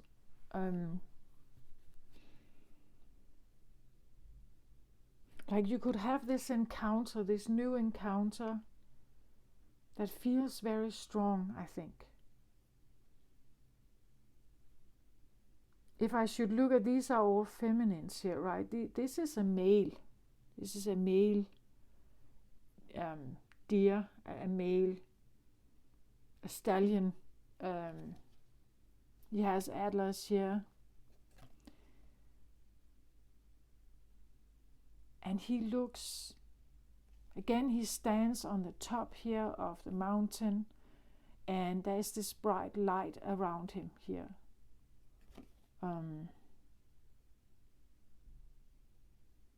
And then there is something, I've actually never quite seen this on this card before, but I don't know if you can see it, but there's a cycle down here. And in this, there is a kind of a triskel. There's a three-parted symbol here of the triskel.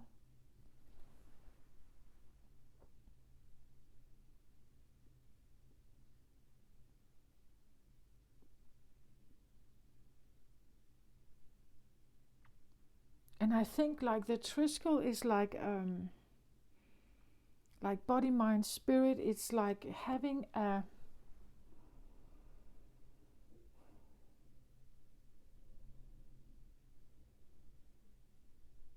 united feeling of wholeness, maybe, because the triskel is like you unite three different parts, come together as one.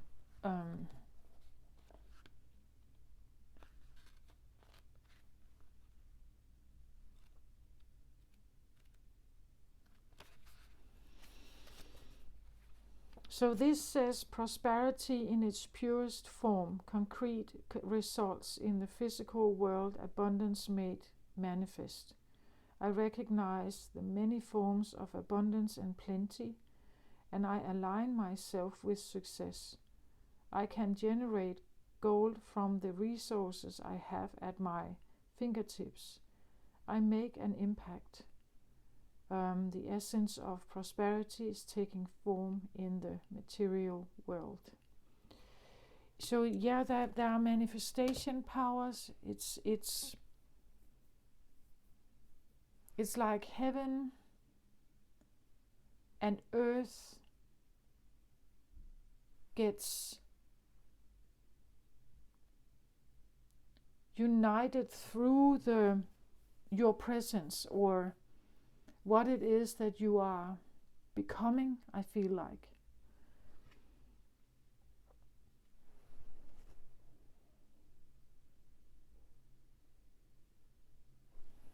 What it is that you are becoming.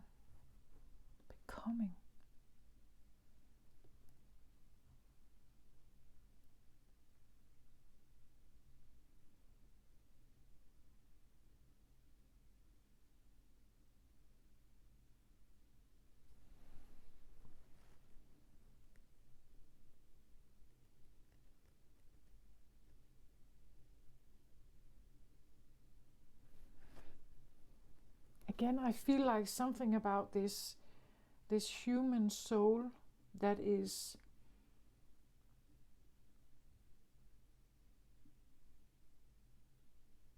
and then the immortal soul and the human body. It's like they come together, working together in some way.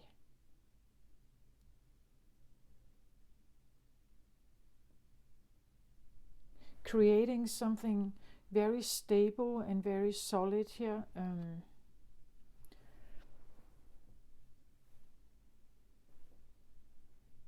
The book talked about prosperity, and yes, I think that this is about blessings, right? The Empress is usually a very attractive, very magnetic, and definitely has blessings. But this, it's like, but then it says let go of this, right? I feel like it's something about let go of an outcome. Because what you believe blessings are maybe not what this is. Like it's a different kind. Again, she holds on to a coin here, and it's because that is it's a human thing. All the things that you have in the bucket that are blessings, that you consider blessings, it's because it feeds into the human understanding. But what I get from this, it's like it's more of maybe a soul prosperity. But it also will turn into, it has the potential to turn into probably also human success. I guess it's just,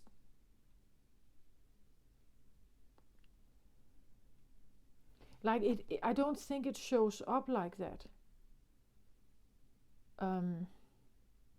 Normally we think that the coin is like that is as a necessity to be here, right? We need the money, we need to pay the bills, we need to buy food, we need to have all this. We need that to maintain our physical existence. But what I get from this is more like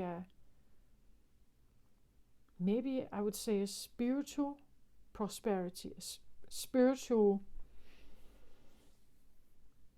that the card also talks about prosperity can come in many forms. So maybe something is showing up differently. That what you hold on to here as prosperities or blessings is maybe not what this is going to be,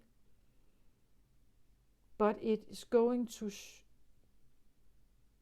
I guess I want to say it's going to be even more. Like this would be more important than what you ever thought this was. I feel like whatever this is, it's going to overshine this.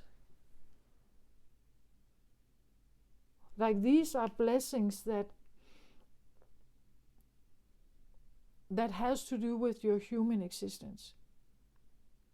But whatever this is, this feels more like a soul thing, like a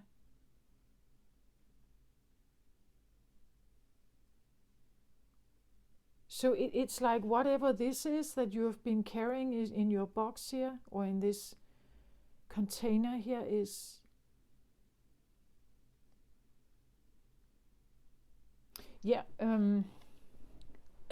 as I said, how she's tipping it over and flipping it out here, it feels a bit like when we live our life from a very human existence, it's usually the ego that has taken over. We follow the guidance, we follow the timeline that we have been told. We live by those rules. We pay the taxes. We get married, we have the children, and so on. We live that kind of life. But when you tip this over, it's like you cleanse yourself from all this way of living that is supposed to make us happy. That when we have this in our bucket, we are blessed. Then we are supposed to be happy humans here. But it's like, and maybe you have been carrying this understanding, right? But then it's like, it's almost like you are set to let something go here, tip it out, just tip it out, flip. It's like turning your inside out, flip it out, and then start putting something new in here that is actually in alignment with you. That is you here. The coin we talk about, the wisdom here that we talk about is not money, I think. Like she's holding a coin, yes, but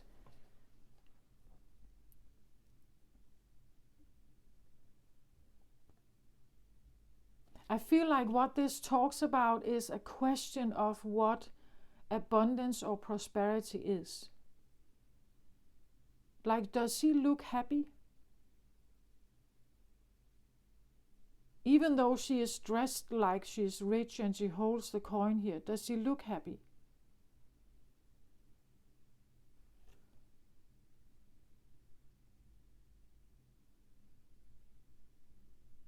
It's almost like even though you have a lot of money, does it make you happy?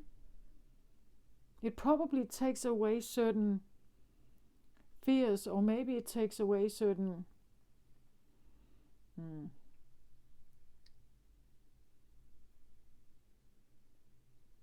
But you know, sometimes people who have a lot of money, because they have money, they don't know much about life. They've never been there, right? They've never been.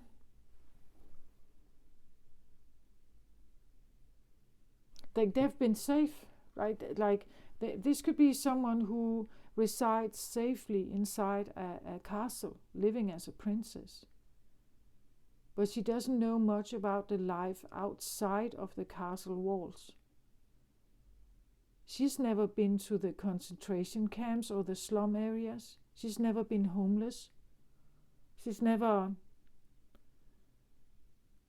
And that's what I feel like the immortal souls are. Like the immortal souls, they have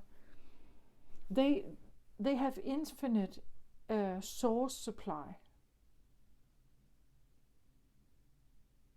They don't know anything about other ways, other kinds of existence. So only when you know that,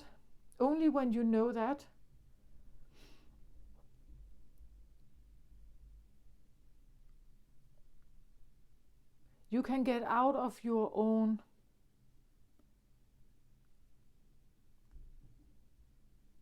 you could become someone who takes it for granted, right? That life source or money and expensive luxury is a given. And for a soul it is.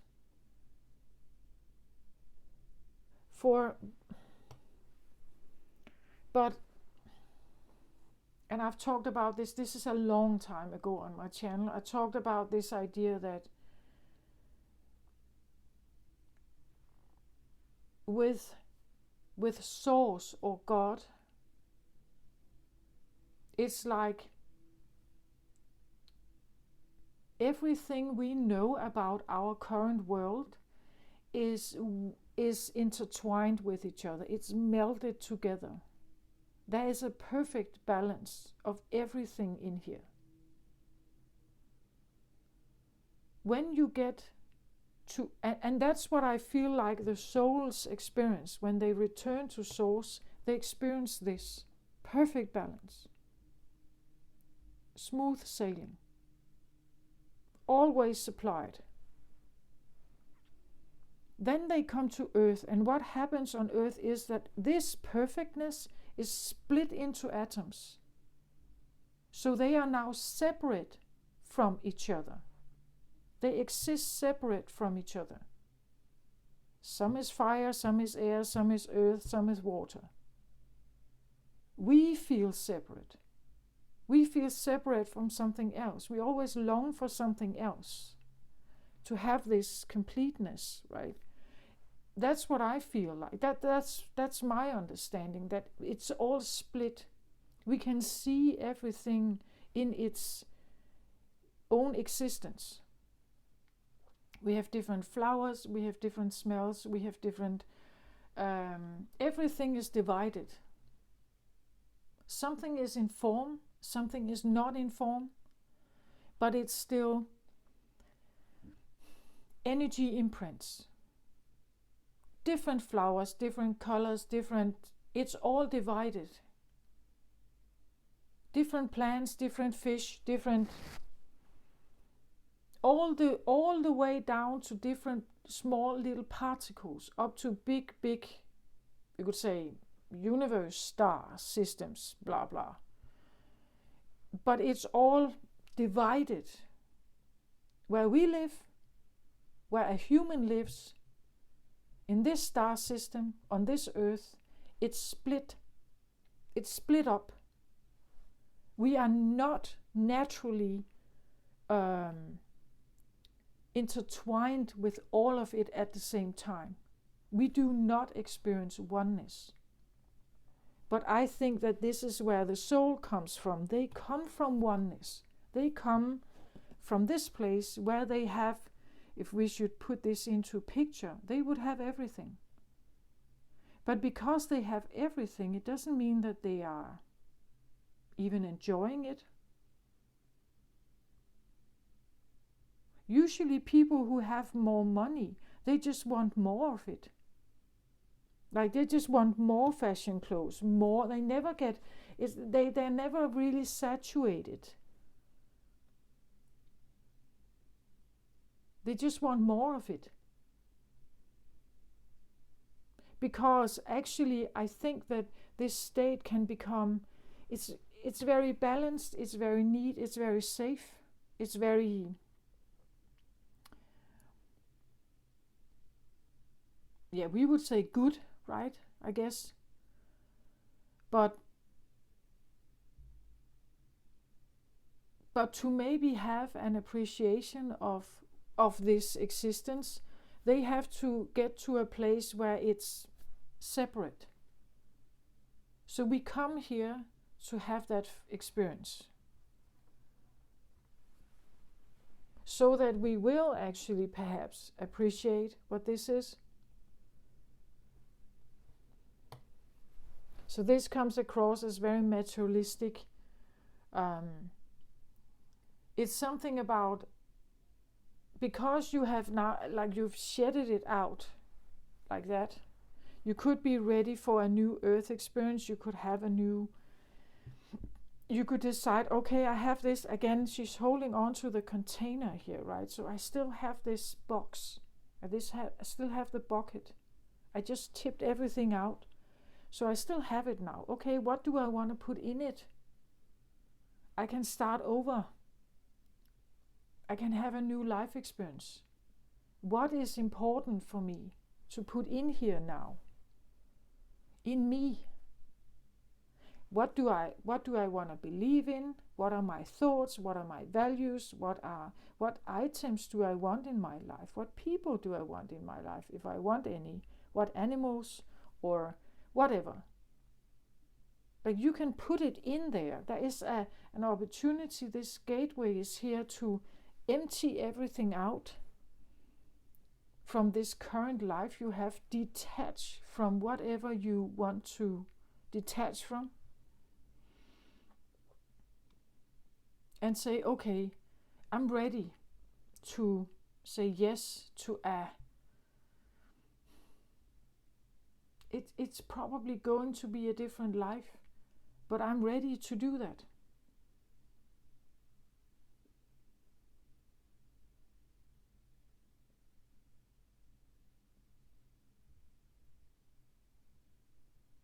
And again, she holds on to a coin, but I just feel like the coin is just a symbol for whatever prosperity could be.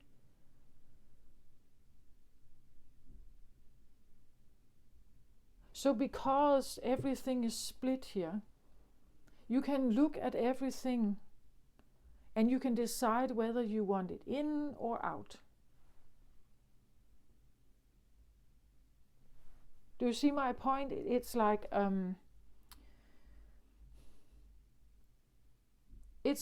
a grocery store is also split. You have all these items in stock. And you can say, I want this one and that one and this one and that one and this one. But when I do that, I'm also eliminating others. You may be eliminating some of the stuff that was in here at some point. because you have emptied it out here. You empty it out. So now you have an empty container. And this empty container can now, you can decide what's supposed to come in here. In here could have been, again, it's considered blessings, but I'm asking you if it is. Is it really the blessings? Because it seems like you can have a fully new beginning here or something. You can design yourself all over. You can build up yourself again. You can change your wardrobe, your style, you can do anything.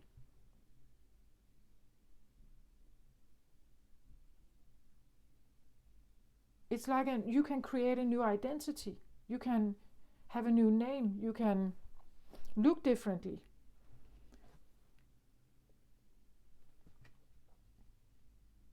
If you trust what it is you are asked to do here, if you trust that, you can have a new beginning of something. As I said, you cannot continue being, let's say, if you hold on to hopes or old boyfriends here, or and maybe they are considered blessings, but I'm asking you, are they really?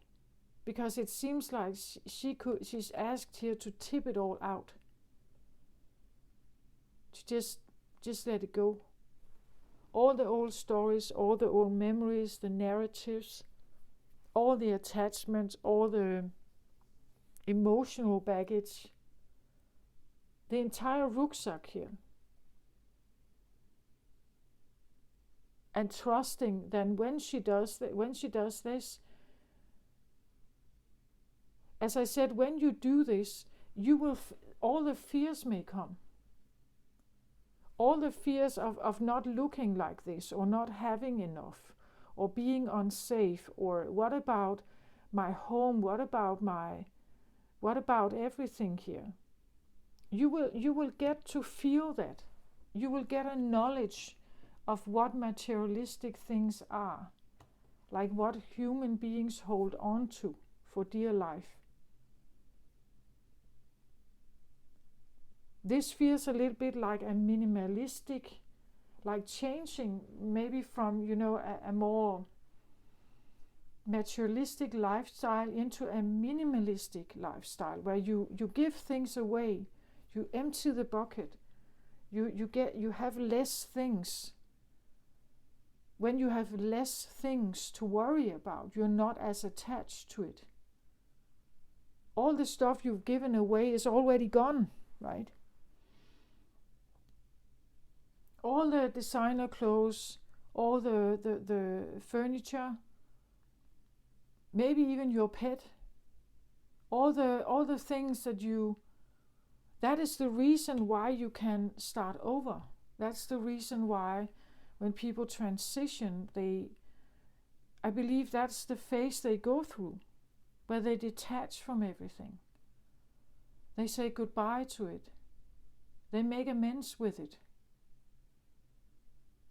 Like maybe not with the people, but inside they do. Inside they decide, okay, I let go now. The money, it doesn't matter. The house, it doesn't matter. My stuff, my things, my clothes, it doesn't matter. I'm leaving now. And I could have a rebirth, right? I could come back here. But then I've learned something. I've learned something about materialistic attachment, perhaps. I've learned something about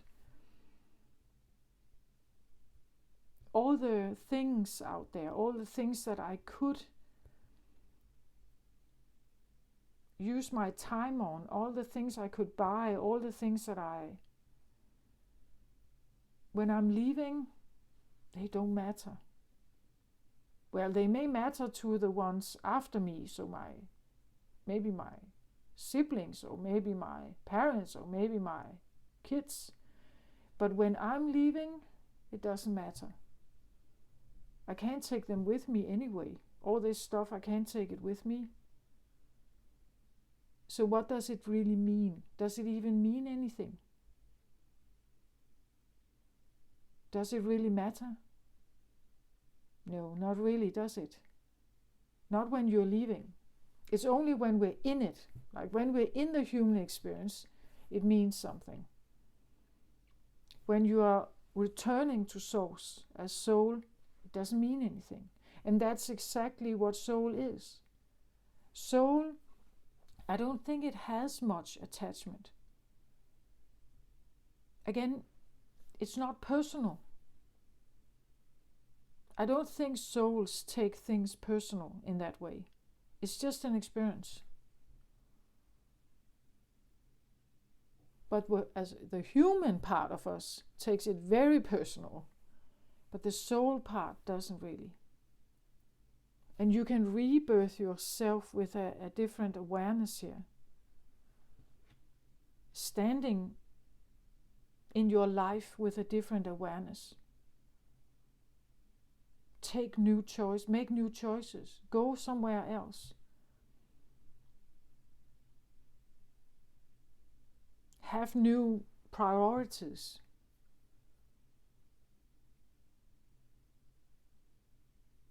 That are maybe more soul related than ego related. Maybe more soul related, not so much human related. Maybe it's a mix, again the triskel here, maybe it's a mix that when you realize this, you don't have to be afraid.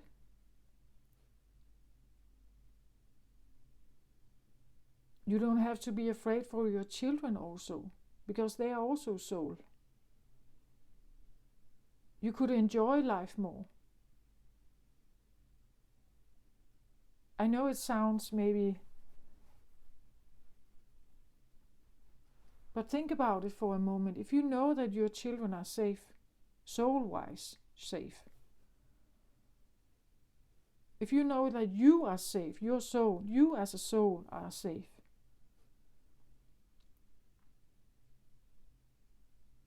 would you worry as much?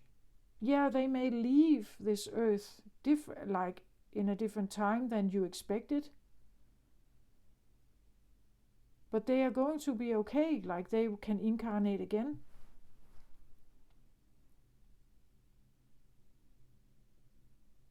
Wouldn't that be something, right? If we could somehow get to that point where we recognize that a part of us is soul. I'm pretty I am convinced of that. I have a feeling that part of me is soul. Infinite soul. But I have not always felt like this.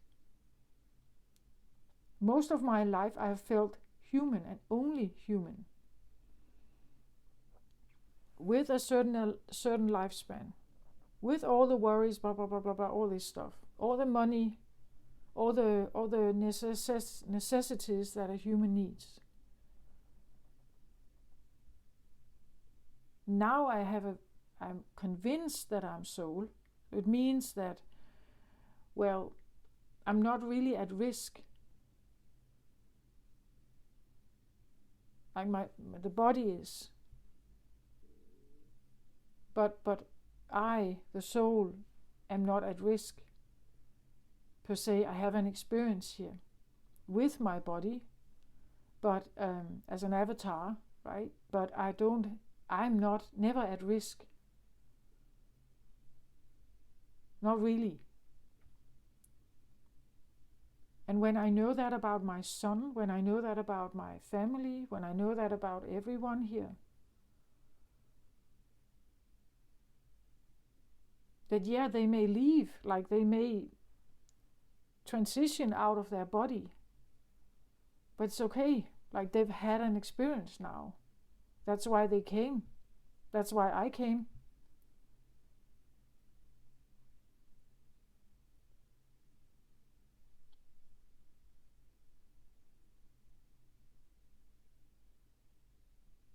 And I'm very aware that many of the human experiences, especially tragic ones, they are terrible, right? We don't like them, we hate them, right? They are terrible.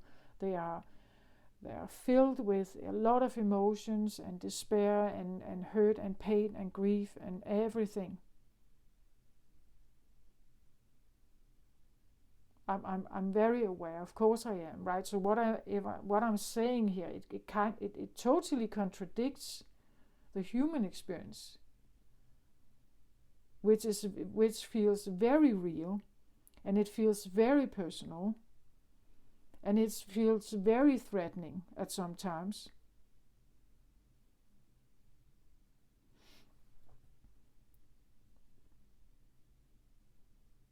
But it's because it's split up, right?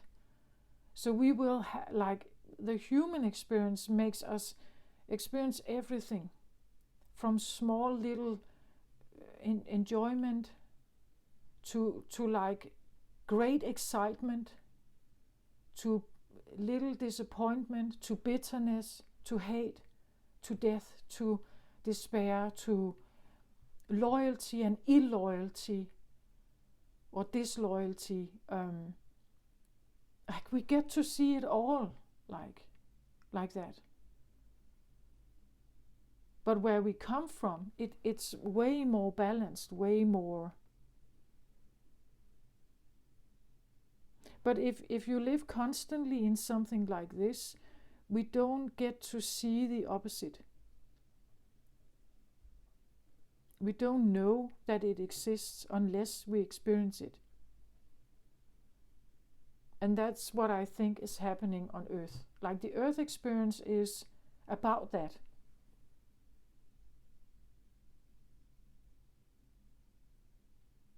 So coming here as a soul is like a study, like we study what it means not to be in this oneness. We are in separateness here. And what that means.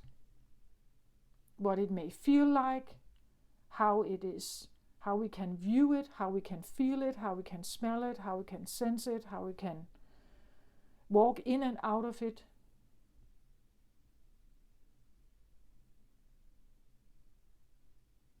And we can get very attached to this, like the human part of us can be very attached to this. We cling on to it, we hold on to it, we grab onto it, we get enmeshed in it. We lose ourselves in it. We forget that we are a human soul here. We fall into despair, we fall into all kinds of experiences. But that's what I feel like is here. That's what I get. I know it's maybe a bit far out there for some of you, but this is what I have.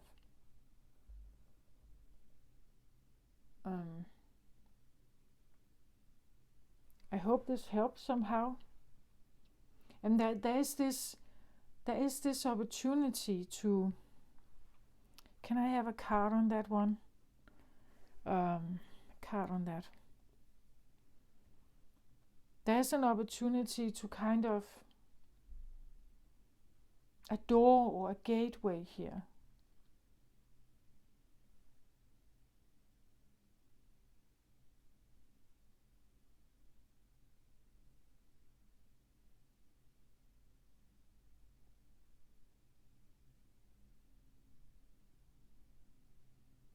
Yeah, I feel like it's a shedding. Like so I get this card here, 8 of Air. 8 of Air is usually a card of being trapped in your mind. Being trapped in your mind. Like you are so concerned or worried, or you feel despair. You are, as I said, attached. You think about others. You can't seem to find your way out. But what she's doing is, I don't know if you can see it, but there are feathers here. It's like peeling out the rotten feathers and leave them behind, so that she eventually can fly again, can fly off, can take off, her soul can fly away again. But she has to peel away all the rotten feathers, all the feathers that keep her attached to earth, that keep her here.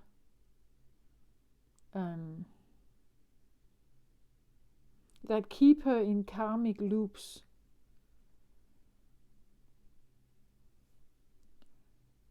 That keep her in karmic loops where she has to come back.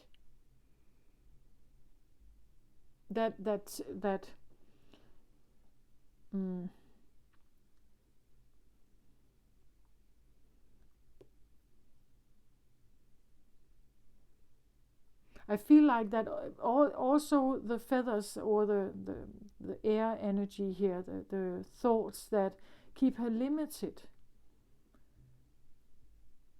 Like they keep her limited in some way, limited in maybe the human thinking and the human potential. It limits her from thinking outside of the box. It limits her to accept that she is an immortal soul here. 8 of air is usually like a card of being,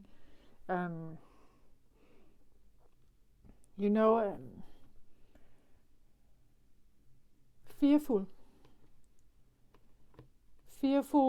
stressed, can't see your way out, like being blindfolded, not knowing how to get out of it. Because in the Rider-Waite Tarot we see a woman and she stands around these swords that are around her, and she's tied, her arms are tied, and she's blindfolded, and it's like there are these these swords around her. The swords for me represent, it could be anything from voices, stress, noise, programming, all kinds of vibes that keep coming to her, and it makes her stand there, like she procrastinates in that stance, or freezes, or fawns, because it's like she can't get out of it. She becomes a slave to the thinking, to the mind, to the vibe, to the information, to the narrative that is surrounding her, and she can't seem to get out. So actually she needs to take every sword and look at it and see if it's actually something that is true or not, and then throw it away. And that's what I see she's doing. She's taking every feather here and looking at it and figuring out whether she believes in it or not. Is it true? Is it the truth, or could there be another one? And then eventually she will have taken away all the swords that are limiting her from believing that she is soul and she can fly away, or she can start over and have a new beginning. This can be like a new reincarnation, like reincarnating again, coming back. And again, it doesn't have to mean that you are leaving your life, right? It just means that you are a new person. There's an opportunity with this new moon to shed all of this, to say goodbye to it, say yes to a new beginning, to say yes to emptying the bucket here. And again, there's something about what prosperity is. Like maybe prosperity or abundance, these river of blessings that we keep we keep holding on to as humans. Like they are very physical usually. Coin, money, house, food, shelter, all of this stuff. But what this shows up, it's still an earth card here. So it still comes in with earth energy, but a different kind, I think. It's a different kind because this is a feeling of being trapped. And there is a possibility to like leave this gateway behind, leave this existence behind, and have a new one that is totally different here.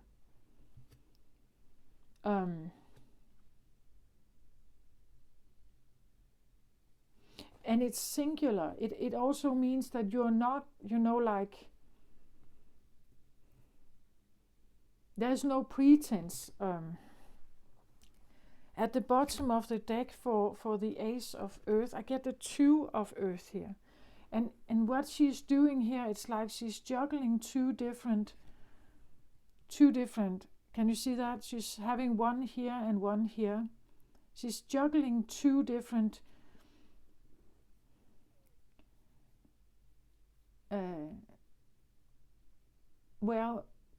things.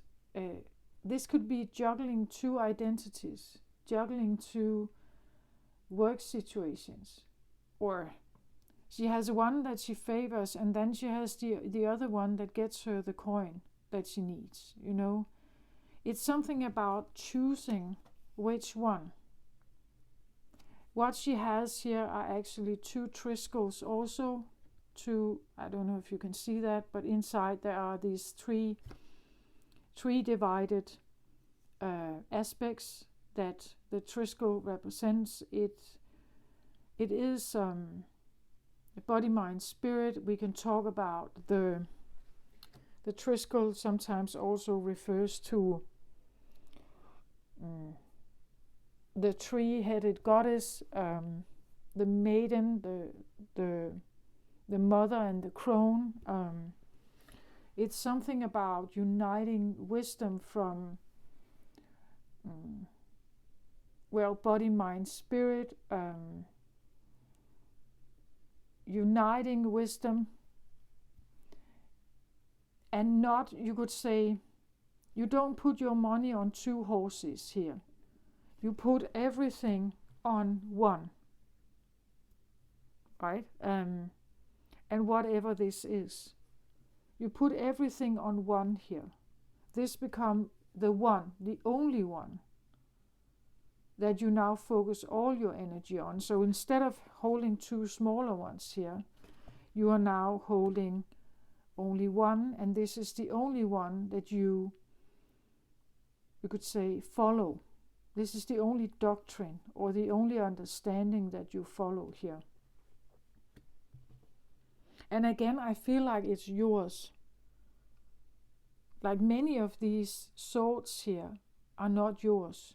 Like they have been given to us by society, by our parents, by the people we have encountered, teachers, in school, life experience,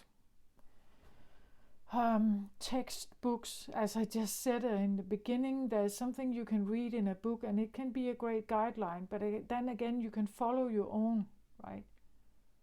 You can follow your own and see where that takes you. As I was doing here, so instead of, because the driver is usually a card that tells us where you've been, that this is the one that is there before this one. So in a linear time understanding, this is what you have been dealing with before this.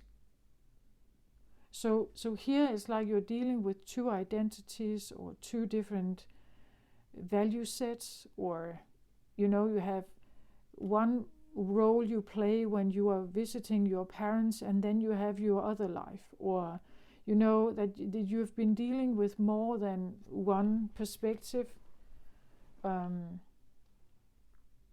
Again, as I said, if you have, let's say, this is like the human experience, and then there's an immortal one, and like these 2, they, like, when you look at them separate, you see the difference between them, that there are certain rule sets to being human, but there are different ones being immortal, human and mortal, and being an immortal being. Like they don't have the same rules. They also don't have the same priorities. They don't have the same prosperity mindset, because one is pure energy and one is physical. So in order to understand ourselves, we sometimes need an opposite. Because it's when we meet an opposite that we understand something about ourselves. We see that they are acting differently than us. We see them express themselves differently than us. We learn every time they get angry about something we do. We learn something about them, yes, but we also know something about us. And we can only have that experience if we are in front of something that is not like us. Otherwise, we can't have that understanding. It's just sometimes we get lost in the human emotional turmoil. We forget this other side. But someone has the opportunity to shed these feathers and eventually get to a point where they raise and fly away. Because they are spirit, they are soul here. That is what I feel like this is about.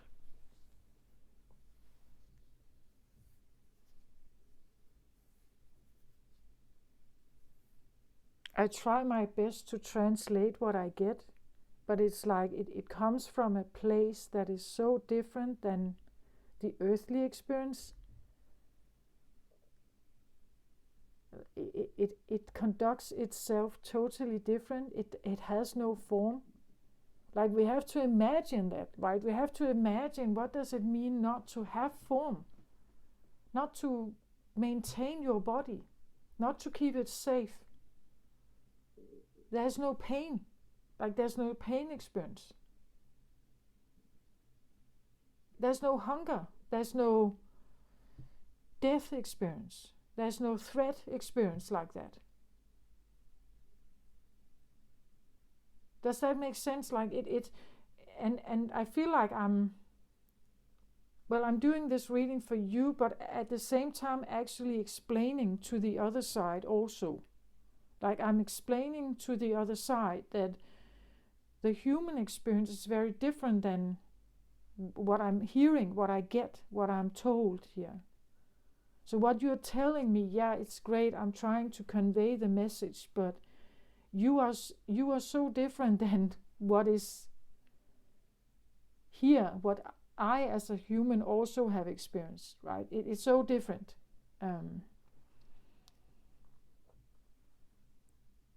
So I feel like I'm telling you something that they are saying, and then I'm also telling them about you, right? And me, and yeah, that's what I feel like.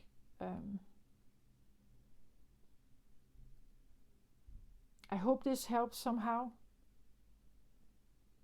So again, with this new moon, there is an opportunity to carry the trash out, say goodbye to it, leave it, choose to leave it, know that you can leave it, know you don't have to worry, you are safe, you are already blessed, you already have what you need to sustain yourself. That is the soul part of you. So it's like, which one dominates? Like, which one do you believe most in? Like the human part would be more linked to the ego and how the ego operates. And all the measurements we make to keep ourselves safe, all the choices we make, all the things we do, because it buys into the human narrative. It buys into this vibe that is here, that keeps telling us that we have linear time, we are mortals, we will eventually die. That's the narrative. It keeps coming like that. there is so much proof of this. There's so much proof of that eventually the body dies. I'm not arguing that it's not the case.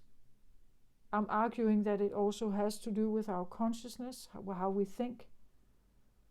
Like we get this told when we are children, right? And we don't have any other argument to argue against it. We see it all the time. We have people, family members that die. It is part of history. We have history books talking about this.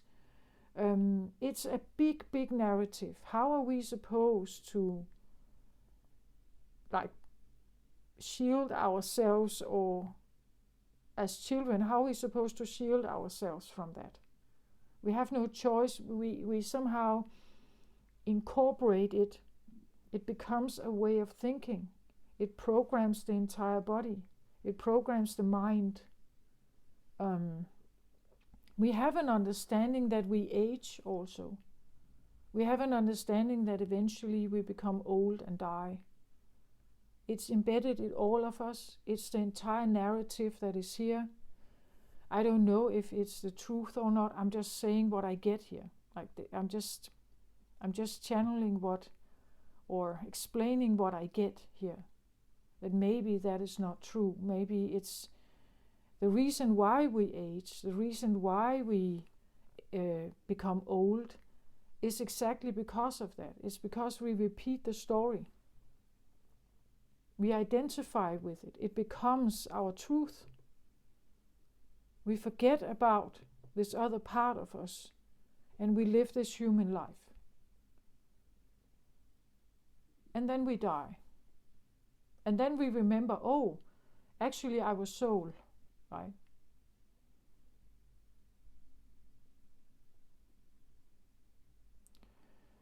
But in the human life, most humans, I guess, they forget about it. They live this human life. They believe they are only this.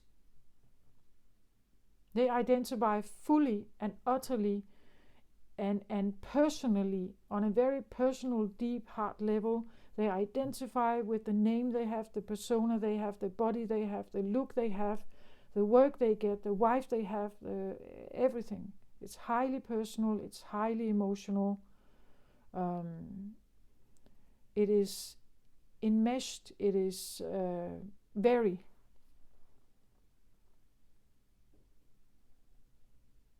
And I'm just channeling this other thing here for you. Okay, so this is what I have for this reading. I hope this helped in some way, or even you just liked it or enjoyed it. Please give it a thumbs up if you did. Let me know what you think about it.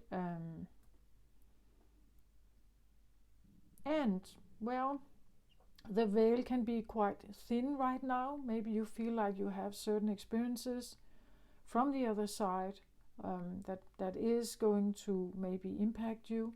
Maybe you have someone transitioning at this time. Just know that they can have a new beginning.